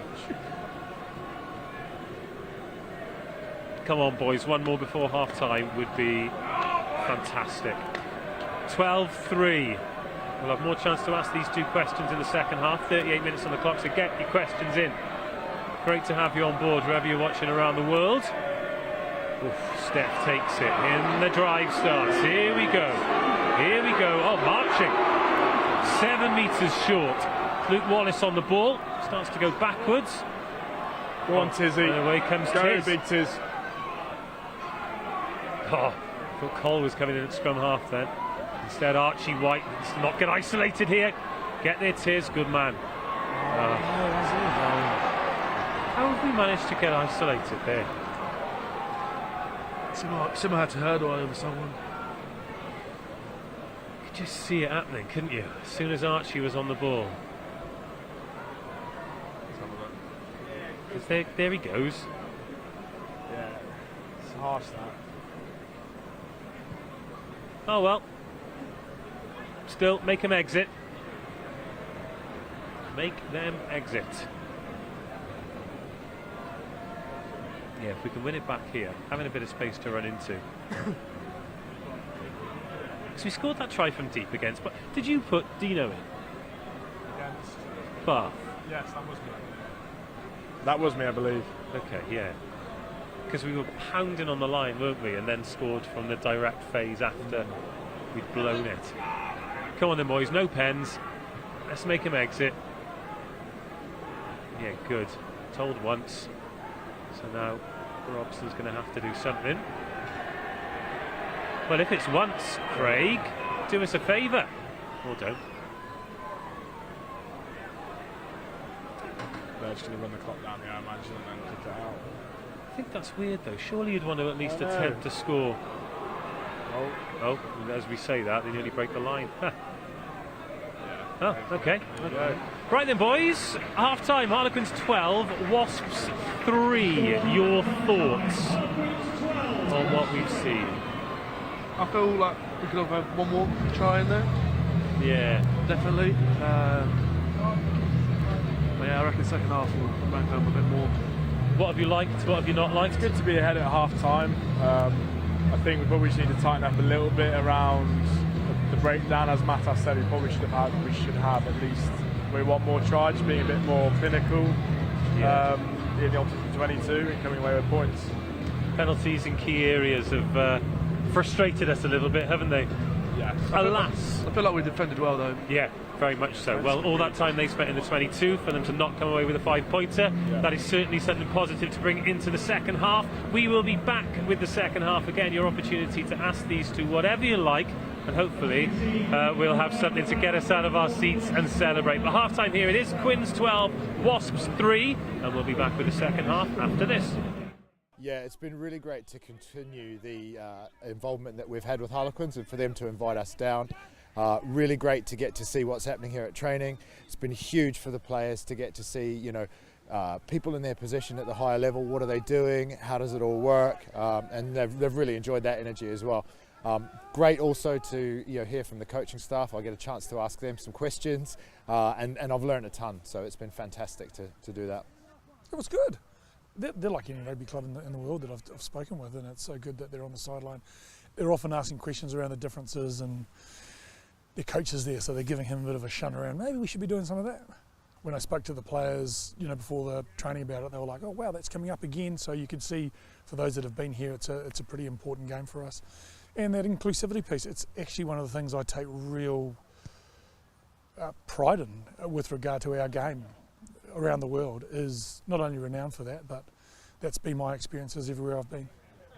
Rugby's about values, right? And we want people to understand and enjoy the values of the game itself. So to have really big ambassadors like Harlequins, saying, "Come along, and we're going to celebrate Pride," it's huge.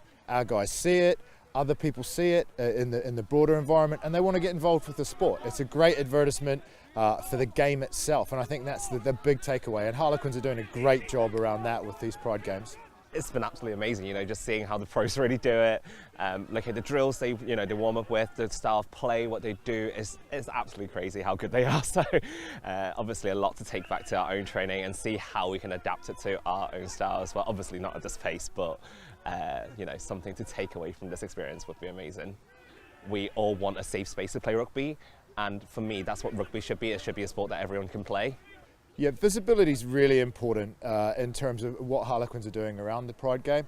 A lot of our players, they've grown up around sports, and perhaps they've taken messages around whether or not they're welcome and deserve to be involved in sports, and perhaps internalise that. So it's really important to have a big name club like Harlequins say, inclusion's important, visibility is important, and you're part of the game. We want you to come down, see what we're doing, and be involved in a great day like today. Rugby is an amazing sport. You have teams that cater to all levels, all skills. You don't have to be a certain physicality to start. Like you don't need to be a certain type to play rugby. You can be anything you want to be, and you can still enjoy the sport. It is a sport.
Teams are back out for the second half then.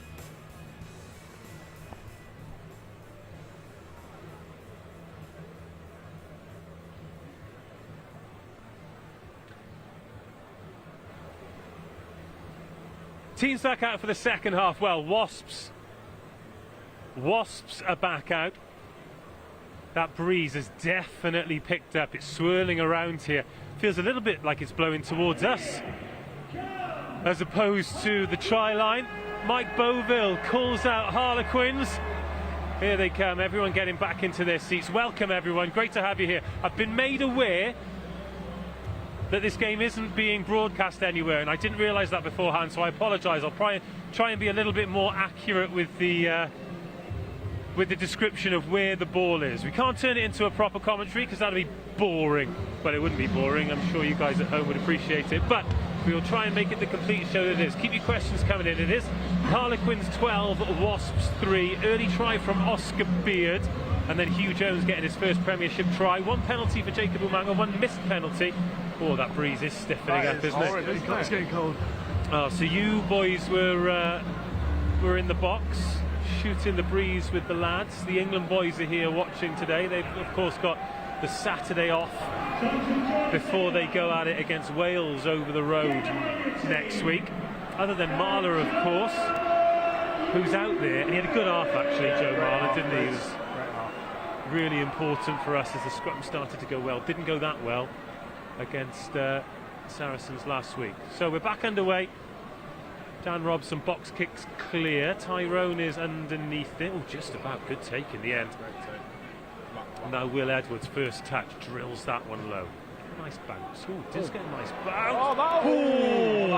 That is a metre away from a 5 to 22. Well done, Will Edwards. Oh, I know. That might have been my shirts off moment. I tell you, it would have to be something today because it is cold for the shirts off. What was the general half-time chat in the box then, boys? Just a catch up really, I guess, with some of the England lads who have come back, as you say, today to watch the game, support the boys. Yeah. I think it's been about a month, just over a month since we last saw them. So yeah, it was good to have a little chat at half time. Yeah, they seem to be going all right as well. All of the chat, of course, has been about Marcus. The other boys going great guns too. What's Marler doing there? Being a pain. Go on, Archie, get over that ball. Oh, unlucky. So Wasps in their own half. Be interesting to see how they kick compared to how Quinn's kick. Now they've got this wind that is a bit swirly, but it's still in their favour. Second box kick of the half. Oscar's underneath it. Crikey. Yeah, she's through. I thought he was through. Oh, straight. Yes. Could you imagine?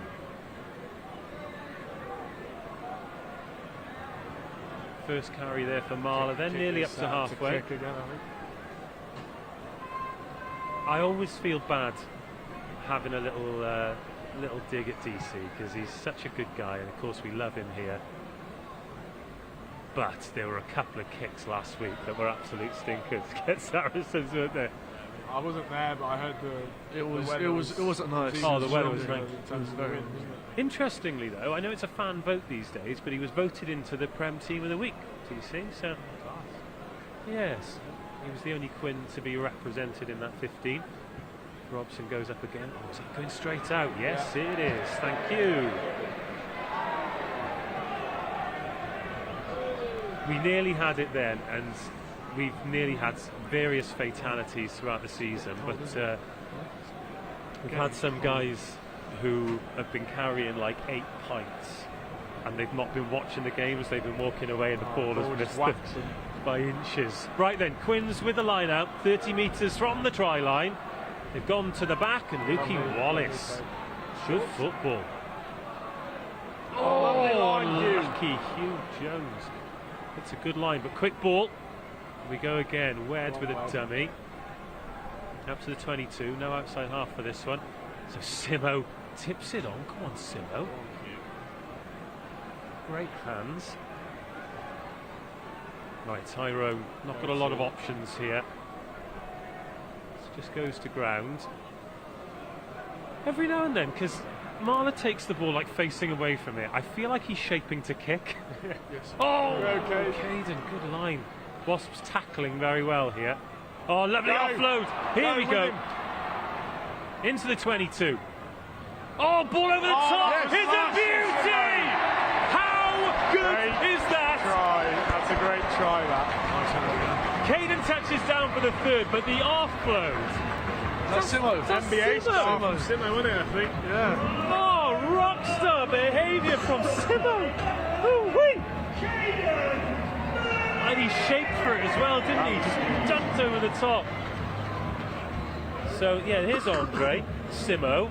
Oh, that is such a good pass. That's a lovely finish, that, isn't it? Third try. Who's that flying in as I well? don't know what he's up to then. No, we like that. Oh, so good. Always nice to see Caden score as well. And very, very considerately making it easy for Wed to kick the goal too. Bit of breathing space. 16th try in 46 Prem appearances for Caden. He's closing in on 50 as well. He looks like he was at the barber about 5 minutes ago, doesn't he? That is close to the wood. That's a head case job if I've ever seen one. Head case is the common barbers which everyone goes to. Do you go to that one as well? I also go there. You've been this week, haven't you? I've been today, actually. Ah, yeah. Someone knew he was going to be on Harlequins Live. Okay, so is that where we can find you on game day when you know the cameras are going to be there? For sure, for sure. Oh, that wind is picking up now. Conversion successful. Harlequins 19, Wasps 3. Oh, it's for Fita. Oh, he doesn't look happy at all. Hopefully that's not a broken arm.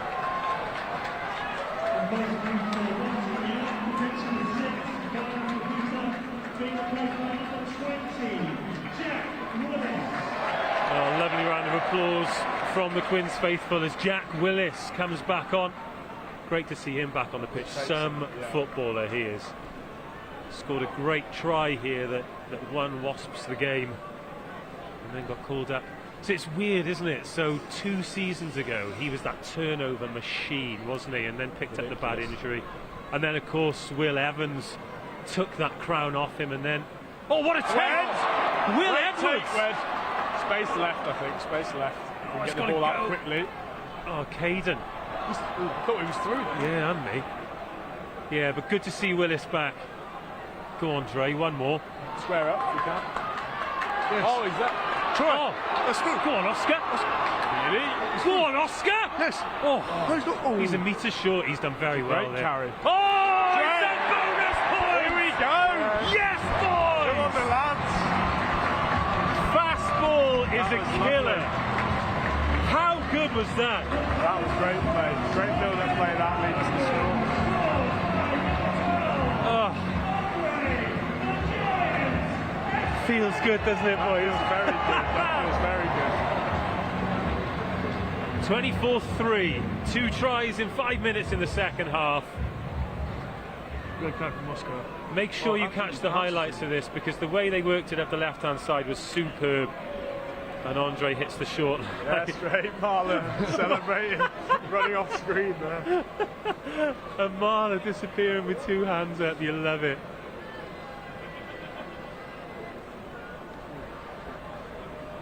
But with we'll just wait for the conversion here. Because when there was that mispass from Jones to Tyrone, Oscar was just... I didn't realise Oscar was outside him. I thought... Oh, wow. I tried to drill that one, no. I thought Ty was the last man. Yeah. And Beatty came out of nowhere. Yeah. A little shake of the head there from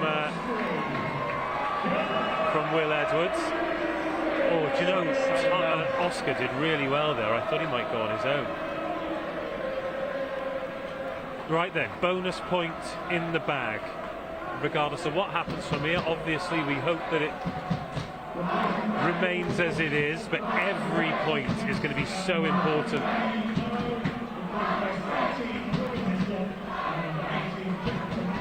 So Robin Hislop, Bomber Hislop's on for Wasps. He signed from Doncaster at the end of last season, didn't he? Another champ legend. Sorry, I'm pointing at you, calling you a champ legend. He was one of those lads, a little bit like Steely actually, just was playing his good rugby, and they loved him at Doncaster. But then, oh, good shot. Then all of a sudden, he gets signed for Wasps, having played in the champ, and then gets a call up to the Scotland squad, and amazing for him. It's not bad, isn't it? Back. Luke Wallace's ball, I think. Yes, that Luke is Luke Wallace. Wallace's ball. Still got it, you know. Still got it. Now, of course, it was a private event, but these boys did have a brilliant fancy dress party at the end of last year, and Luke Wallace dressed as what's his name from Game of Thrones? I was about to say Aquaman. No, it wasn't Aquaman. Jason Momoa. Yeah, Jason. It was an unbelievable fancy dress. Khal Drogo. That's Khal Drogo. That's the boy. Yeah. Make sure those are close to your mouth so we can hear you. But yeah, Khal Drogo, and he looked so good. What did you boys go? I went as one of the Money Heist Oh yeah, okay. guys, dressed up in red You boiler look suits. good in that, I thought. A few of us did it. And what did you go as? I went, just because of sort of the height of COVID, I was dressed as a massive hand sanitizer. So I thought it was Funny, yeah. just quite topical and quite niche, I Oh, thought. very good. Here is Luke Wallace. Oh, with the offload as well. Yes, Lukey Wallace. Lovely. Caden as the Joker was very good as well. That was very good. Oh, and it knocked it on. ah, Oh, what? Penalty. and Simo as Voldemort. Yeah, that was great, wasn't it? It was so funny. Did you have any Halloween parties or anything Too David, old, that you went too to? Too old, old? mate. Really? Too old. Not for me. What about back in the day when you were younger? Anything which stuck out? Any costumes which you No. nothing sticks out? Comes to No, mind straight away? I'm not a very good fancy dress guy, to be honest. It's a flaw in my personality. Is it a flaw in your personality? I'm rubbish at it. That's what I'm trying to say. Yeah. No, that's. I hope you boys had a good night. 'Cause it Yeah, certainly boys bought into the whole fancy Really dress. Yeah. And quite right too. Anyway, Wasps won a penalty. They've kicked themselves into the Quinn's half, in between the 22 and the 10, and a chance for them to get their line out going. Their line out was a bit crisper than Quinn's in the first half. 24-3. Oh, fingertips. Thought Simo would nick that then, but he hadn't. Right then, Wasps in the Quinn's half, still looking for their first try. Oh, who's that? Chest pass there from Dan Robson. I believe you've got a question coming in, but can you have a look on that screen again, Matas? It's just gone down, but as soon as we do get the question, we'll give it to you. Oh, good shot, Andre.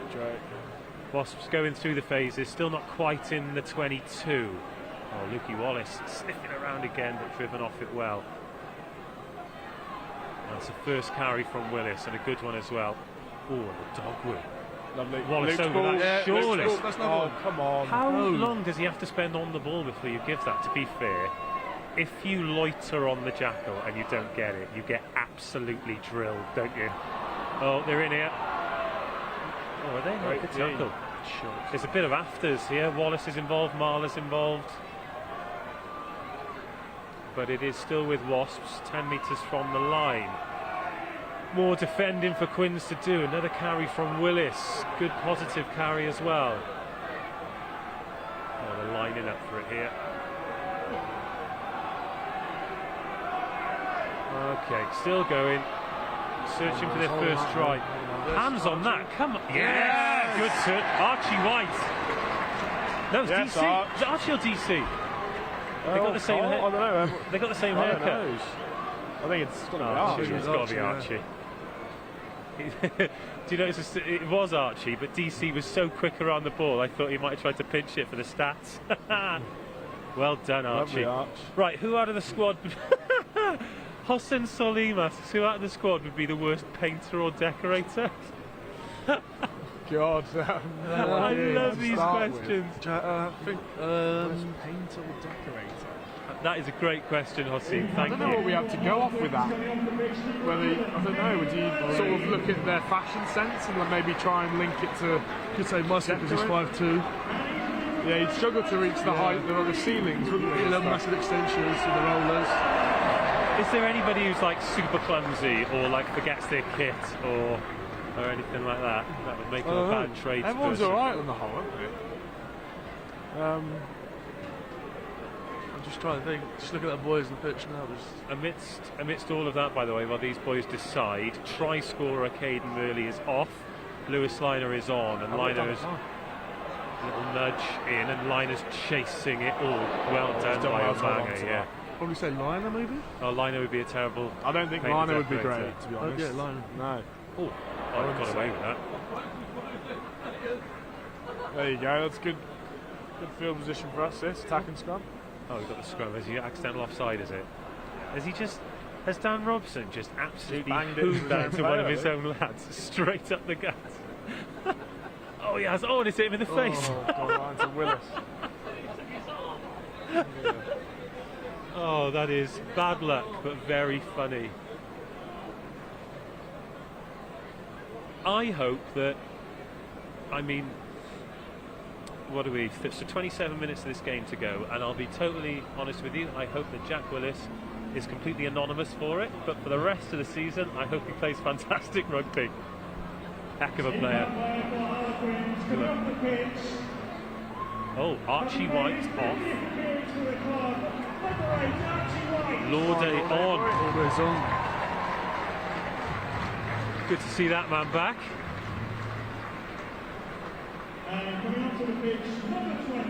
So that'll be like for like, won't it? That'll be Lorde straight in at 8, I thought. Very good.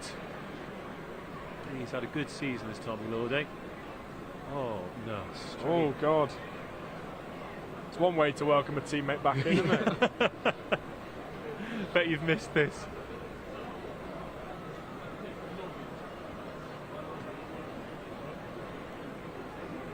Right, Quinn's ball, scrum, 15 metres in from touch, bang on the halfway line.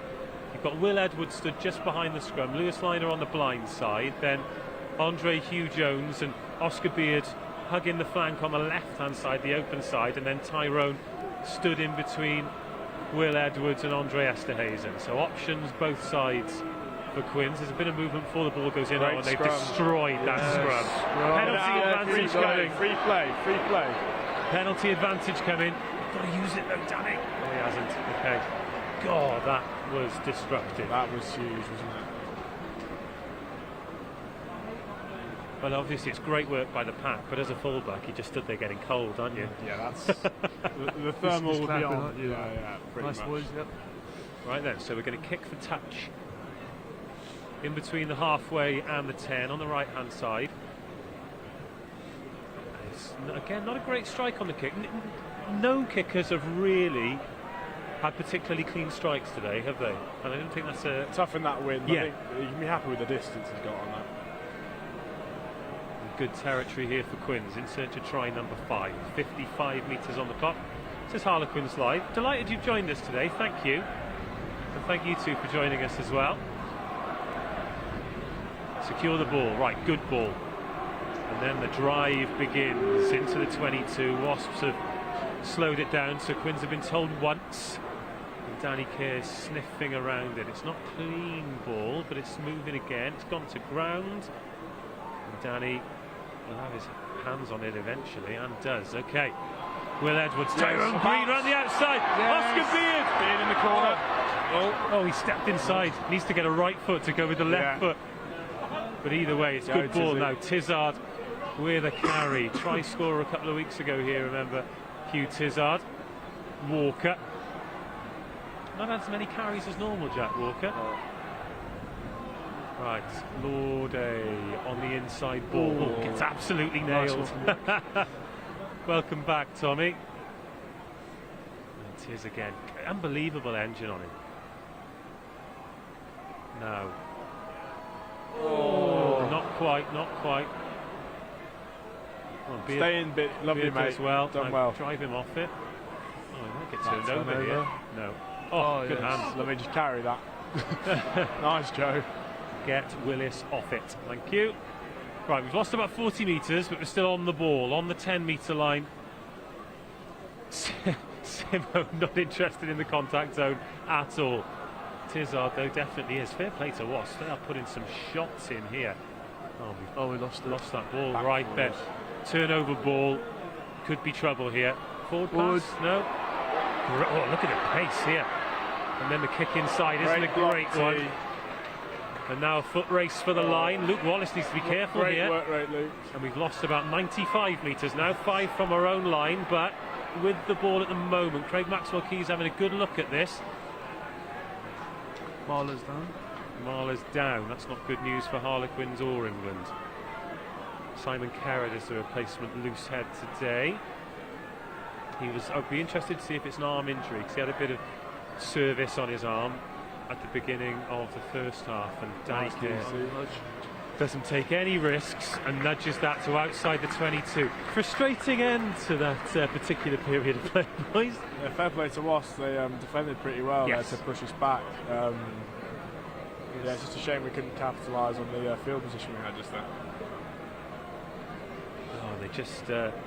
yeah, those little stabs through, nobody was that sure, but you pointed it out there. Good work rate from Luke Wallace to get back. Great from Luke there to get back. Marler's back up. Trots along. Question coming, I think. Does anyone have any silly superstitions in the team on match days? Other than Marler with that Instagram filter that he always does on DC that makes him look like he's got a long face. Who else has got silly superstitions? Once again, I don't think anyone does. No, I think on the whole, no one really has anything out of the ordinary. I think a lot of lads probably keep like stuff they do to themselves. Yeah, of course. Yeah, I know, like Billy, he tapes up his wrists, writes a few things on it. Okay. Yeah, there you go. But other than that, I don't think. Well, speaking of writing a few things, there is a Harlequins women's player who will remain anonymous, who in a recent fixture, good D. In a recent fixture where she was, good catch, a dog, where she was playing out of position, wrote all of the line-out calls on her wrist tape. Oh, really? Yeah.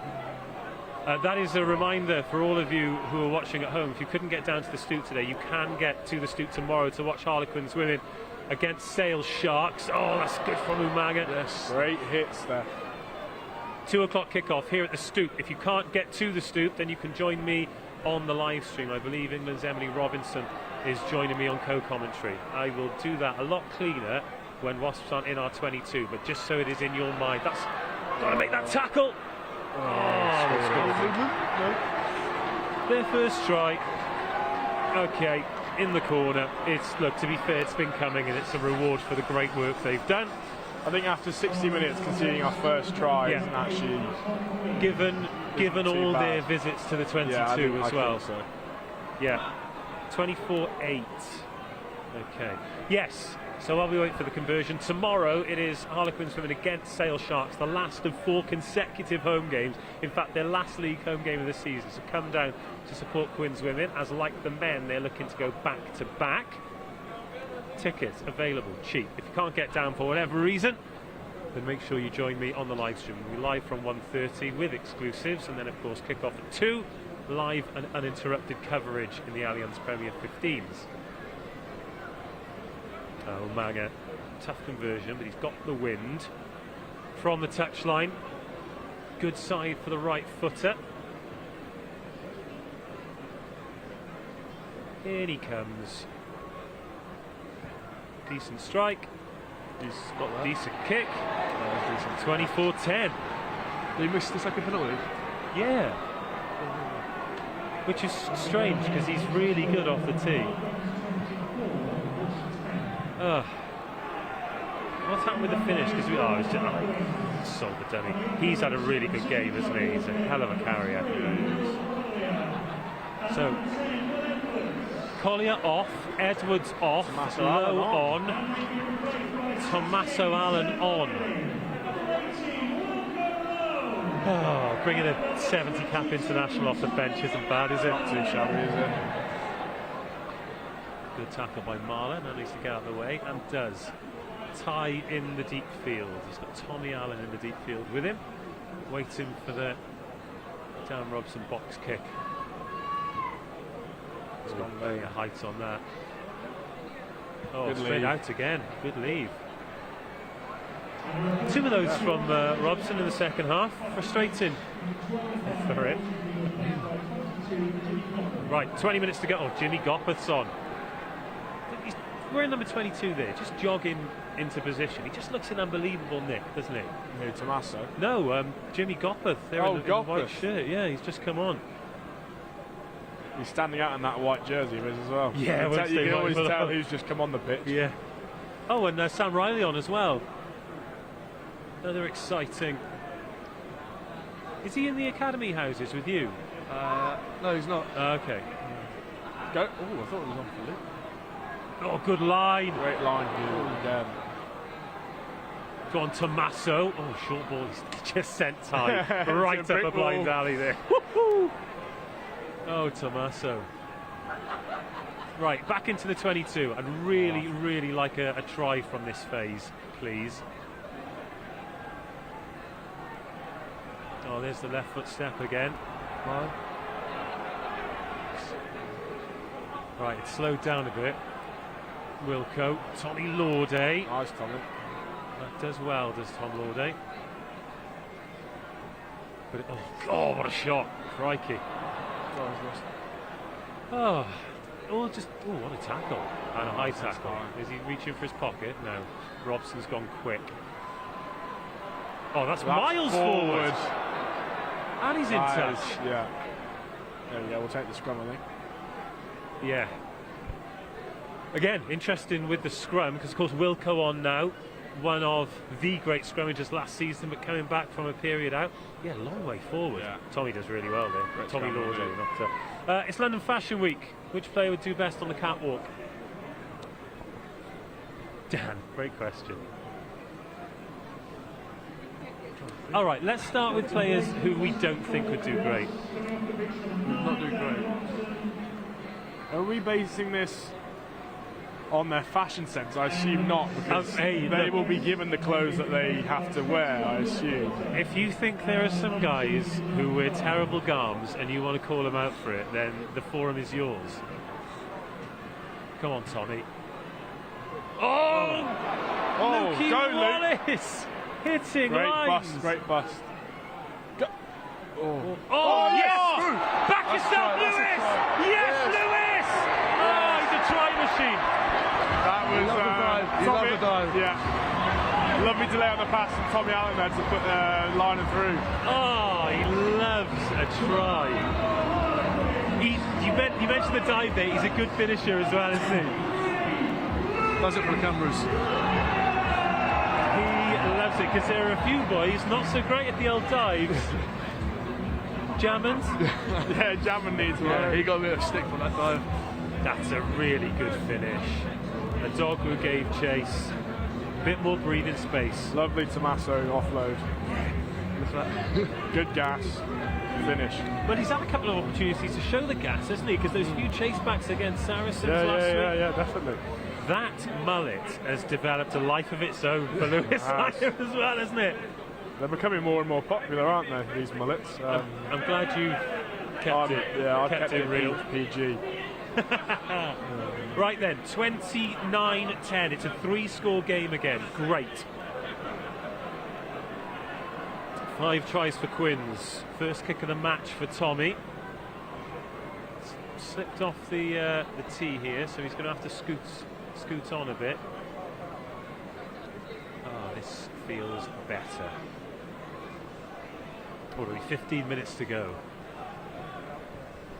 Oh, the great kick against the wind. He's at the post. The wind literally picked up onto left the tee then, didn't it? Right then, 5 tries. Better. God, everything just worked there, and when it works, it's beautiful, isn't it? Anyway, who would be the worst at Fashion Week? Can you, Simo? What can you imagine Simo down the catwalk? I think he would love it. I reckon he'd give it a good. I think it's the confident ones who are back, the ones who would strut their stuff, as I think the saying goes. I tell you who would back himself massively, and he's just come on the pitch, is James Chisholm. Oh yeah. I think that might be a winner with that answer there. I think no matter that man wears, he pulls it off, and that comes down to his confidence, really. Yeah, he's incredibly confident. Great to see him back out there as well. So Steph has gone off, Chiz has gone on, so it's going to be an 80-minute stint for the two boys who started at lock. Is that Wilco over the ball there? Oh, and then he's giving advantage to them. Come on. Right, get on there, Hugh. Well done, Hugh. They're going to have to go for the corner here, aren't they? Unless they go for the scrum, maybe. I would not choose scrum. Considering how it's gone so far. Yeah, that's a very good point, well made. Oh, the crowd have found their voices again. That's not a great contact. Oh, he's missed touch. The wind has just caught hold of that, and Jacob Umaga has missed touch. Let off for Quins, and scrum on halfway. Yeah, he's just really tried to leather it to the corner. Scrum was the best option there. Did you see? Is that DC chasing back, and he's done the old NFL? Yeah. Incomplete.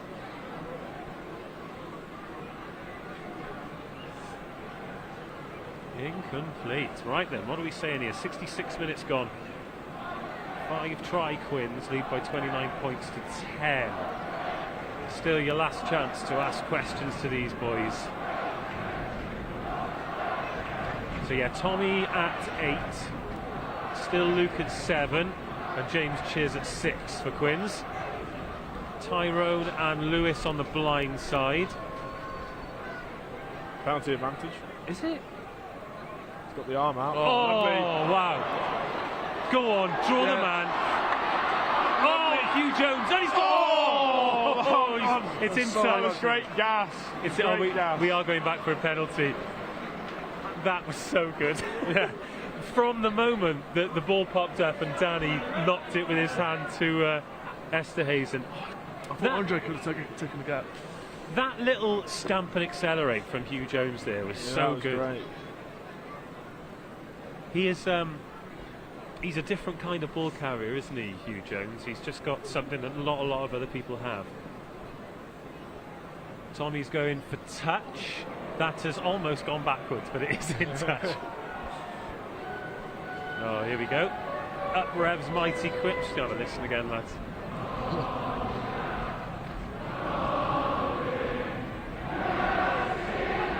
You can give us a little sing. That's a completely different invoice. What's your karaoke song, boys?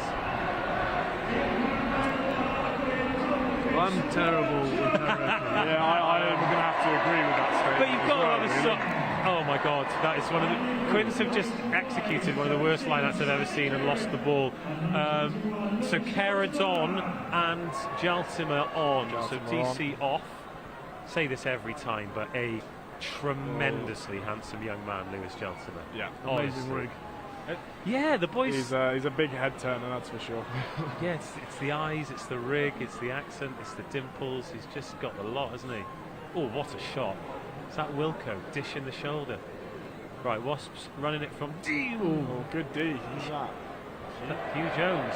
Oh, we thought we'd seen a knock on there. Ref disagreed.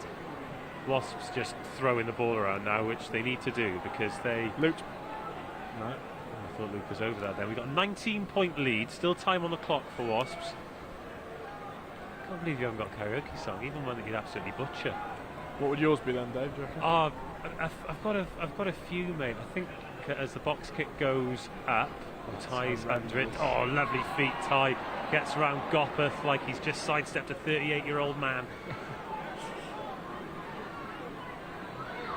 Oh, get a doggo off that. Oh, he's over it. Well done, a doggo. He's won a penalty there. Looking at the shape of him, I'd imagine he's a fairly hefty guy to shift once he's over that. I usually go for one, well, to be fair, I try and avoid it at all costs, but if there's a competition and either a bar tab or a cash prize to be won, I'll jump in. Something that people know. Although that's probably going to have to change, because I've always gone with like Oasis or something, but no one listens to Oasis anymore. Like a Wonderwall? No, not Wonderwall, like Don't Look Back in Anger, maybe.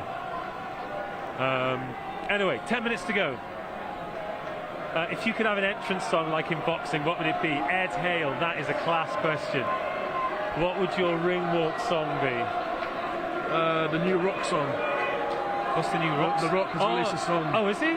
What, has he released a song, is he? What's it called? I don't know what it's called, but... Because I remember It Doesn't Matter with Wyclef. That was a banger. Anyway, Wasps back in the 22. Nick, I'm going to give you time to think about it. Oh, knocked it on! Knocked it on! What would you go? Yeah, I'm just... It's a good question, because ideally we're putting people on the spot, but you really want time to think about this, because it's quite an important decision, isn't it? It is very important. Who knocked that on? Because Sam Spink, that was. Because Jimmy Gopperth has just stitched him right. Yeah, he's done the dummy catch and stitched him right up. Here we are. Right, Quinn's put in on the Quinn's 22, 71 minutes on the clock. I think we would all agree that whilst nobody's got injured and 5 points are in the bag, we'd probably take the full-time whistle now. Yeah, I think so too. I think so too. Who have we got left? Is everyone on? Who is on? So Tommy is on, Liner is on, Jaltimer is on, Chisholm's on. the two back rowers and the two props, and Riley, yeah, everyone's on, yeah. Great. So K Rod showing that he's the two sides guy. Solid scrum, that's not going anywhere. Tommy Lords is going to not pick and go, he's going to find Andre, who's... Why are we trying to run that from there? Go on. So it's been chasing Tommy Lauday. It's been knocked on, but Lauday's trying to show us the footballing skills. That's one of those ones that if it goes well, then we're in from 60 metres, right? Still giving this question some thought, if I'm being honest. Okay, what have you narrowed it down to? Well, I'm kind of debating whether to go a sort of Madhouse song, like something to psych me up, or something maybe a bit more composing, like a bit of, I don't know, Iron Audi or Andrea Bocelli, sort of an opera style song. It's going to kill the vibe though, isn't it? I think it probably would a bit. So I do a bit of boxing, and there's a young super middleweight from Essex called Joe Giles, and he's only had 2 pro fights, but he's got a following like you wouldn't believe. And he comes into the ring to one step beyond, and the place goes absolutely insane. Then Kel Brooks fighting tonight. He always comes into all of the lights, doesn't he? And that's. I'll tell you what I do like. Is that is it freed from desire? You know that one? I think. Yes. I think that's got to come on, isn't it? The one that played the darts. I think that would really get me going, and then the crowd going for sure. Right then, on the wraparound, they're trying to put a dog woo in here, but instead... Great D. Good D. Right, get over it, Lukey. Ref, get out the way. Tommy Lauday's got a hand on that. Touch he goes, thank you. Yeah, good D, lads. Right, keep your hands on matches, don't give it back. They're going to tap and go. Yes, they are. Watch him, watch him, watch him. Oh, Wallace is down, so they're going to go for the corner. I'm not suggesting for 1 second this is what he's doing, but this would be a good tactical injury from Lukey Wallace, wouldn't it? Just fill the lungs a little bit. What's he holding there? Is it his finger? Oh, if it's a dislocation, then I'm looking away now. No, it's his hand. He's injured it a couple of games ago.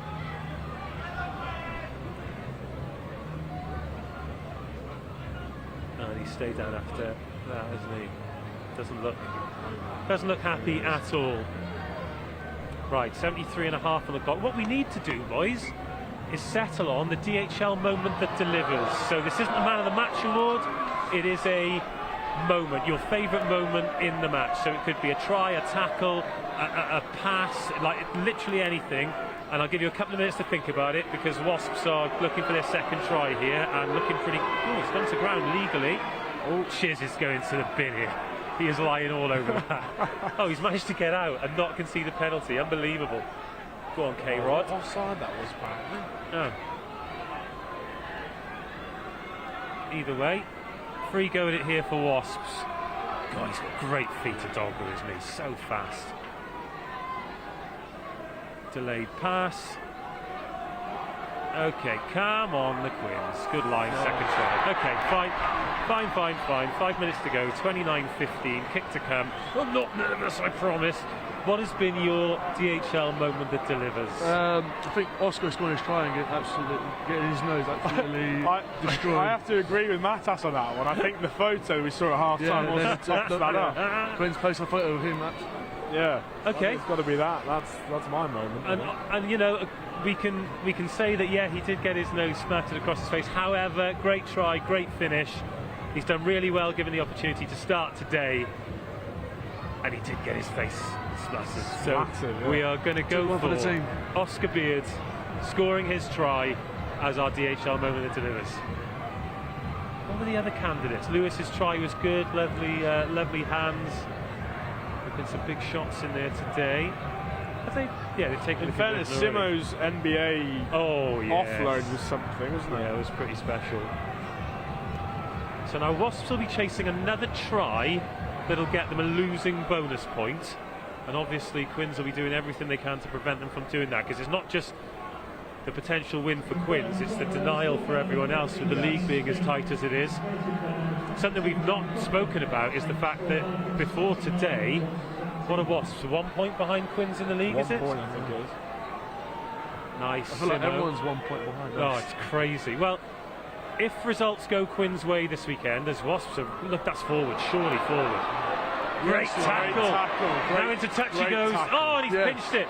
Quinn's ball. Here we go. Well done, Ty. Really well done, Ty. Oh, that's a big shot of him, though. Crikey. He has absorbed some collisions in the last couple of weeks. He's made a bamboo, that guy. Hey? He's made a bamboo, Ty. Yeah. Oh, now Riley has just been marmalised and ripped. Right then, we're in trouble here. Good tackle. Get over that ball. Oh, boys, come on. Don't make me nervous. There's no need for this. Let's just see this game out. Wilco makes a good tackle. And Wasps playing with their tails up, but with the wind at their backs too. As a dog woo! Oh, goodness me. That was Lewis Liner. Probably a try saver. Look at that gap there in between. Oh, this makes me nervous, boys. 4 minutes on the we're doing clock. well. We're going backwards. Turn that over. Chizzes. Go on, Chiz. Yeah, Go on, Chiz. Chiz. Oh, no, hasn't got there, but he slowed it down. He's just been dumped on his head. Oh, don't give away penalties there. That's in from the side, is it? Carried in from the side. Right then. Why do we always do this to ourselves, boys? Like interesting. Got to keep the audience in the seats, don't you? Oh. Right there. Oh, taken in the crowd. Well done, that man. So the kick is to the edge of the 22. 76.5 minutes on the clock. 29-17. Which is weird because it doesn't feel like a game where we should be out of sight, but it also doesn't feel like a game where with 3 minutes to go, it's in the balance, you know? Tackle him. Oh, get on that. Yes. Well, Lordy. I thought he'd offloaded that. I thought he did. What are you doing? So back with Quins on our 22. 77 minutes on the clock. Lewis Jaltimer picks out Chiz. Great lag drive from Chiz. Yes, Chiz. He's Great made 10 carry. brilliant meters there. Oh, and you miss that when it's not there. He is incredibly powerful. And I'd imagine how long has he been missing? 7 or 8 weeks? 7 or 8 weeks of frustration taken out in that carry. Oh my goodness. Lewis Jaltimer. I thought they were charging him down early then. Well, we've won a penalty. I can't see who it is, but there's a Wasps player down. The physio's just put the bag by his head, so I can't identify him. Yeah, they're offside, aren't they? We've got away with one though, because that is 3 very big humans closing down Lewis Jaltimer there.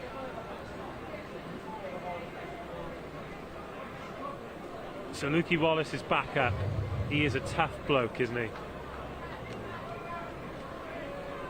Oh, it's Bomber Hislop who's down for Wasps. 2 minutes to go on the clock. Breeze. It's stiff, isn't it? breeze. It's stiff. Right then, do excuse me, lads. I'm just going to check my phone to see if there's a text message to tell me whether or not I'm going pitch side for the post-match. There was some. Tell you what, I haven't seen them recently, but there were some half-time scores. Bath were beating Tigers at half-time. They were beating Tigers. And Irish were beating Saracens at half-time. There we go. Okay. End of the game. I'm going to go pitch side, hopefully catch up with someone. Wonderful. Okay, Tommy Allen kicking for touch. West back on for Hislop. The official clock on the telly says 77:53. Just be nice to see this out and get 5 points from that's for sure. And Wasps get nothing. That's the thing. That's the thing. Stay in the top 4.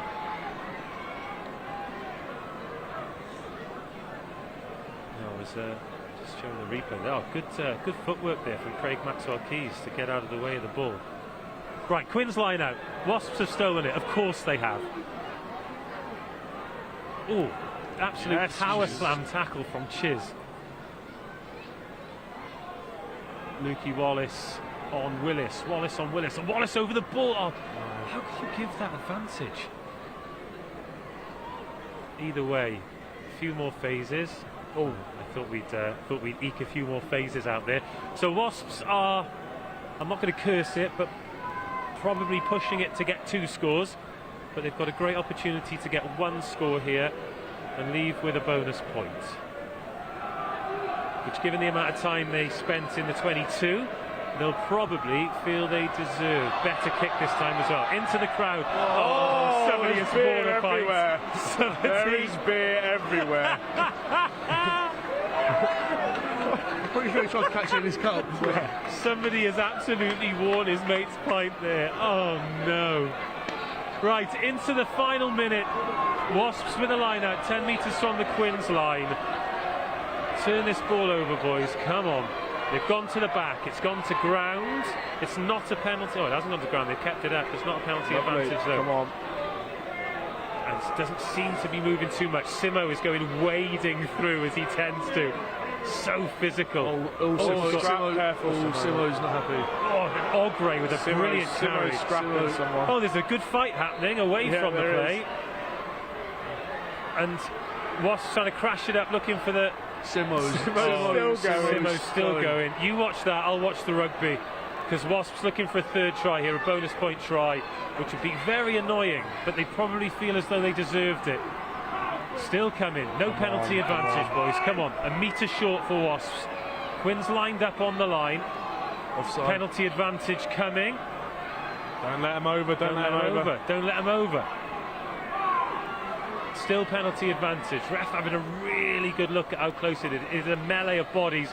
You've got a Dogbu lining up for the heavy carry. Oh, now they're going up the blind side. Close to the line, over the line. Need to get bodies under that. No. Come on, hold them up. Still be penalty advantage, won't it? Go on, Wasps. Get the penalty and kick for the posts. Come on. Boys are desperately calling for bodies out to the right-hand side. Oh, it's gone all the way out. He's left it there.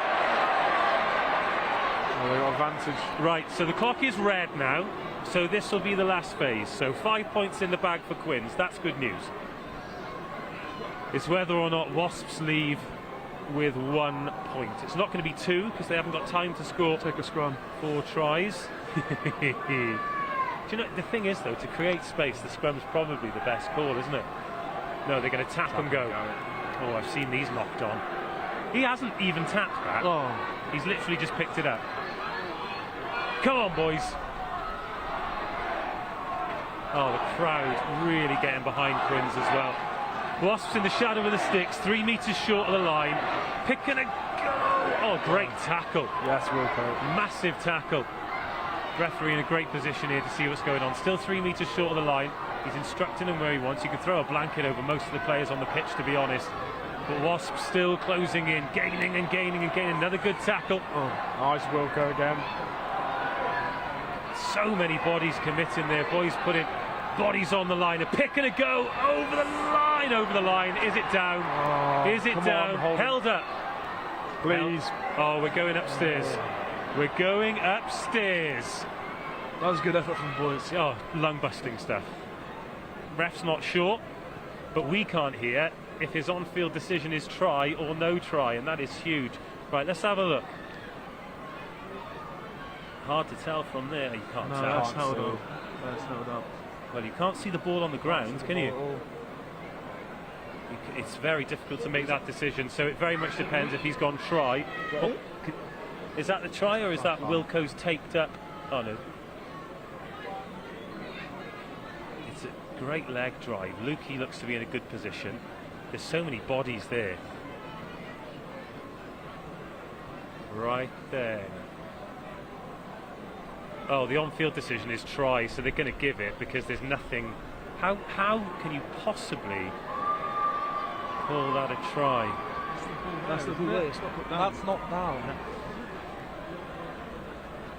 So you don't think it's down?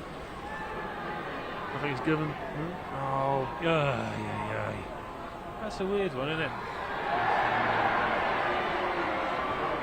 Frustrating, actually. Frustrating. Full time, Harlequins 29, Wasps 24. But let's concentrate on the positives, and the positives are a 5-point win against the team directly below Quinn's, ending a run of 3 straight defeats. That is a good day's work. Yeah, I think so. I think this will be good for next week, going into next week. It'll be great. And breathe. Breathe. I think that's... Right then, boys, we've decided that the DHL moment that delivers is Oscar Beard's try / getting his nose pressed across his face. Let's talk about what we really enjoyed about today. I think boys they wanted it today. Yeah. They just boys had defended well, and then when we attacked, we just boys off just running in hard.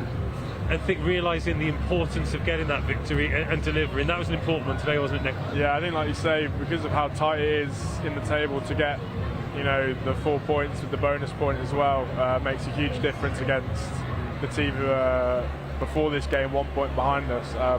But yeah, as Matas said, we look very potent in attack.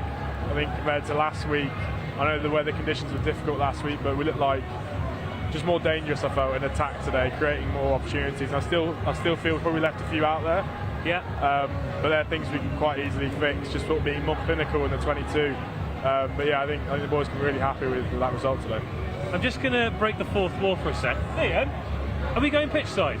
We are going pitch side. Right, I will leave you boys crack on. Thank you so much for your company today. The rest of you, stick with us, because I'm going to wrestle through the thousands of fans that are still here and try and get some post-match reaction, all right?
Harlequins 29, Wasps 24. The drought is over. Another 5 points take Quins provisionally up to third in the league.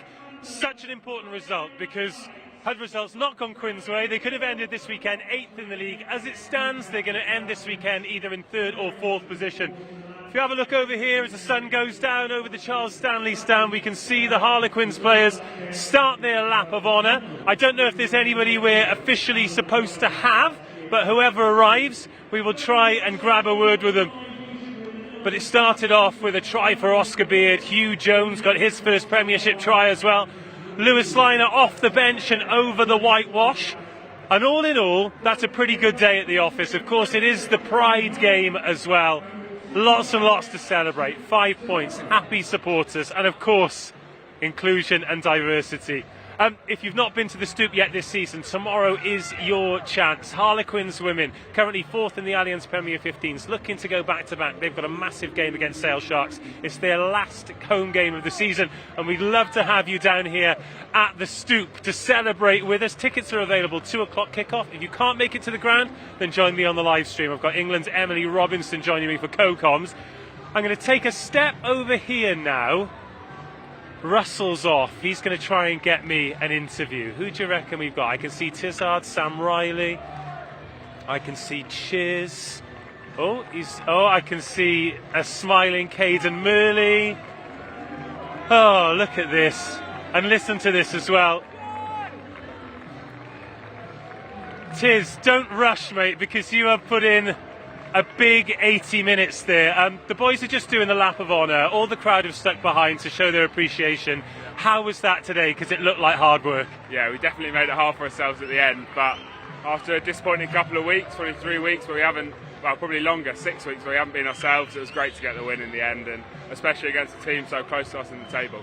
Well, let's talk about the table then, because had results not gone Quinn's way this week, you could have been as low as 8th. As it stands, you're now in 3rd. It's super tight, which means getting 5 points becomes more and more important. Yeah, definitely. I think every week that, there's such a close gap between that, as you say, 8th and 2nd, that every week you're going to be playing a team that could affect that. So we just got to keep going on the horse and cracking on to week after week.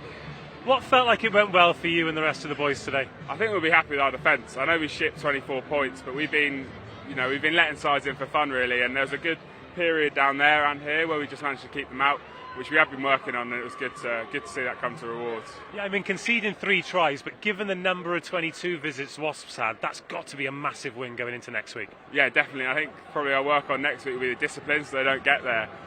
So we have to put in more hard work when we give away penalties. But other than that, I thought it was great to get back on the horse and get a couple of points there. Right, go take some pictures and sign some autographs. Well played, mate. Let's bring in Will Edward. Really good to see you. Not just good to see you now, but good to see you out there as well. Got the start today. How do you feel it went? Yeah, I mean, it was a bit scrappy in parts, but we're just pleased to come away with a 5-point win, especially after the last few. We've been grafting hard in training. We saw quite a lot of that come out on the pitch, and in front of a packed out Stoop, we're good to give them a 5-pointer. After a couple of weeks where you haven't had great results, there was a lot of emphasis put on the quality of the performance against Saracens. Compared to the performance, how important was the result today? Yeah, it was massive. We know that on the back of three losses, it's tough in the Prem. I mean, between 3rd and I think 8th, there's about 3 points in it. So we know that every win we get is massive. And the performance on against Saris was good. Wasn't where we wanted to be, and we just wanted to build on that. In a league that's so tight, 5 points, and then giving yourself a little bit of breathing room over teams like Wasps, when it's so close, to get that bonus point, to get that extra point, you must get a huge amount of satisfaction. Yeah, massively. I mean, we come out here to score 4 tries every week. That's what we like to do, but there's still a little bit of disappointment that we gave them that 1 point. We were trying to keep them out. We wanted them to come away with nothing, but unfortunately that wasn't meant to be. But get a 5 point is massive. There's one thing in particular I want to talk to you about, but before I do, I'd like to talk about positives and moments. Are there any particular moments in the game that stood out for you? I think as we came out in that second half, that first 10 minutes, we got 2 quick tries. I think we went 12 points up. That's massive. It was a bit of a scrappy, tight first half. So to come out firing, really put them on the back burner was massive for us, because then we just settled into the game, got another try, and went from there. What about that conversion, though? Let's not talk about that one. That'll be practiced about 17 times this week. Great to see you back in the side, but the tough games, they just keep coming. What are going to be the work-ons this week, and what does this week look like as you look to start to build momentum again? Yeah, I mean, there's a lot of positives from that game. We'll review it hard. There's always work-ons though. I mean, we still let in 3 tries, and that's not what we want to do. And there's still opportunities we left out on the park. So we'll go back to the drawing board. Worcester had a great result yesterday, so we know they're going to be a tough opponent, especially at their place. So yeah, there's a lot to work on. Thanks for having a chat. Enjoy this week. Enjoy next week. It's great to have you on board. Will Edwards, love this boy.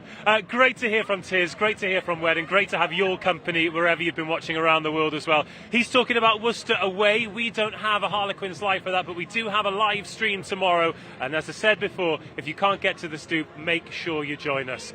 5 points in the bag. So sweet. Quinn's up to 3rd. It is a good time to be in the famous quarters. Until we get to speak again, look after yourselves. Goodbye.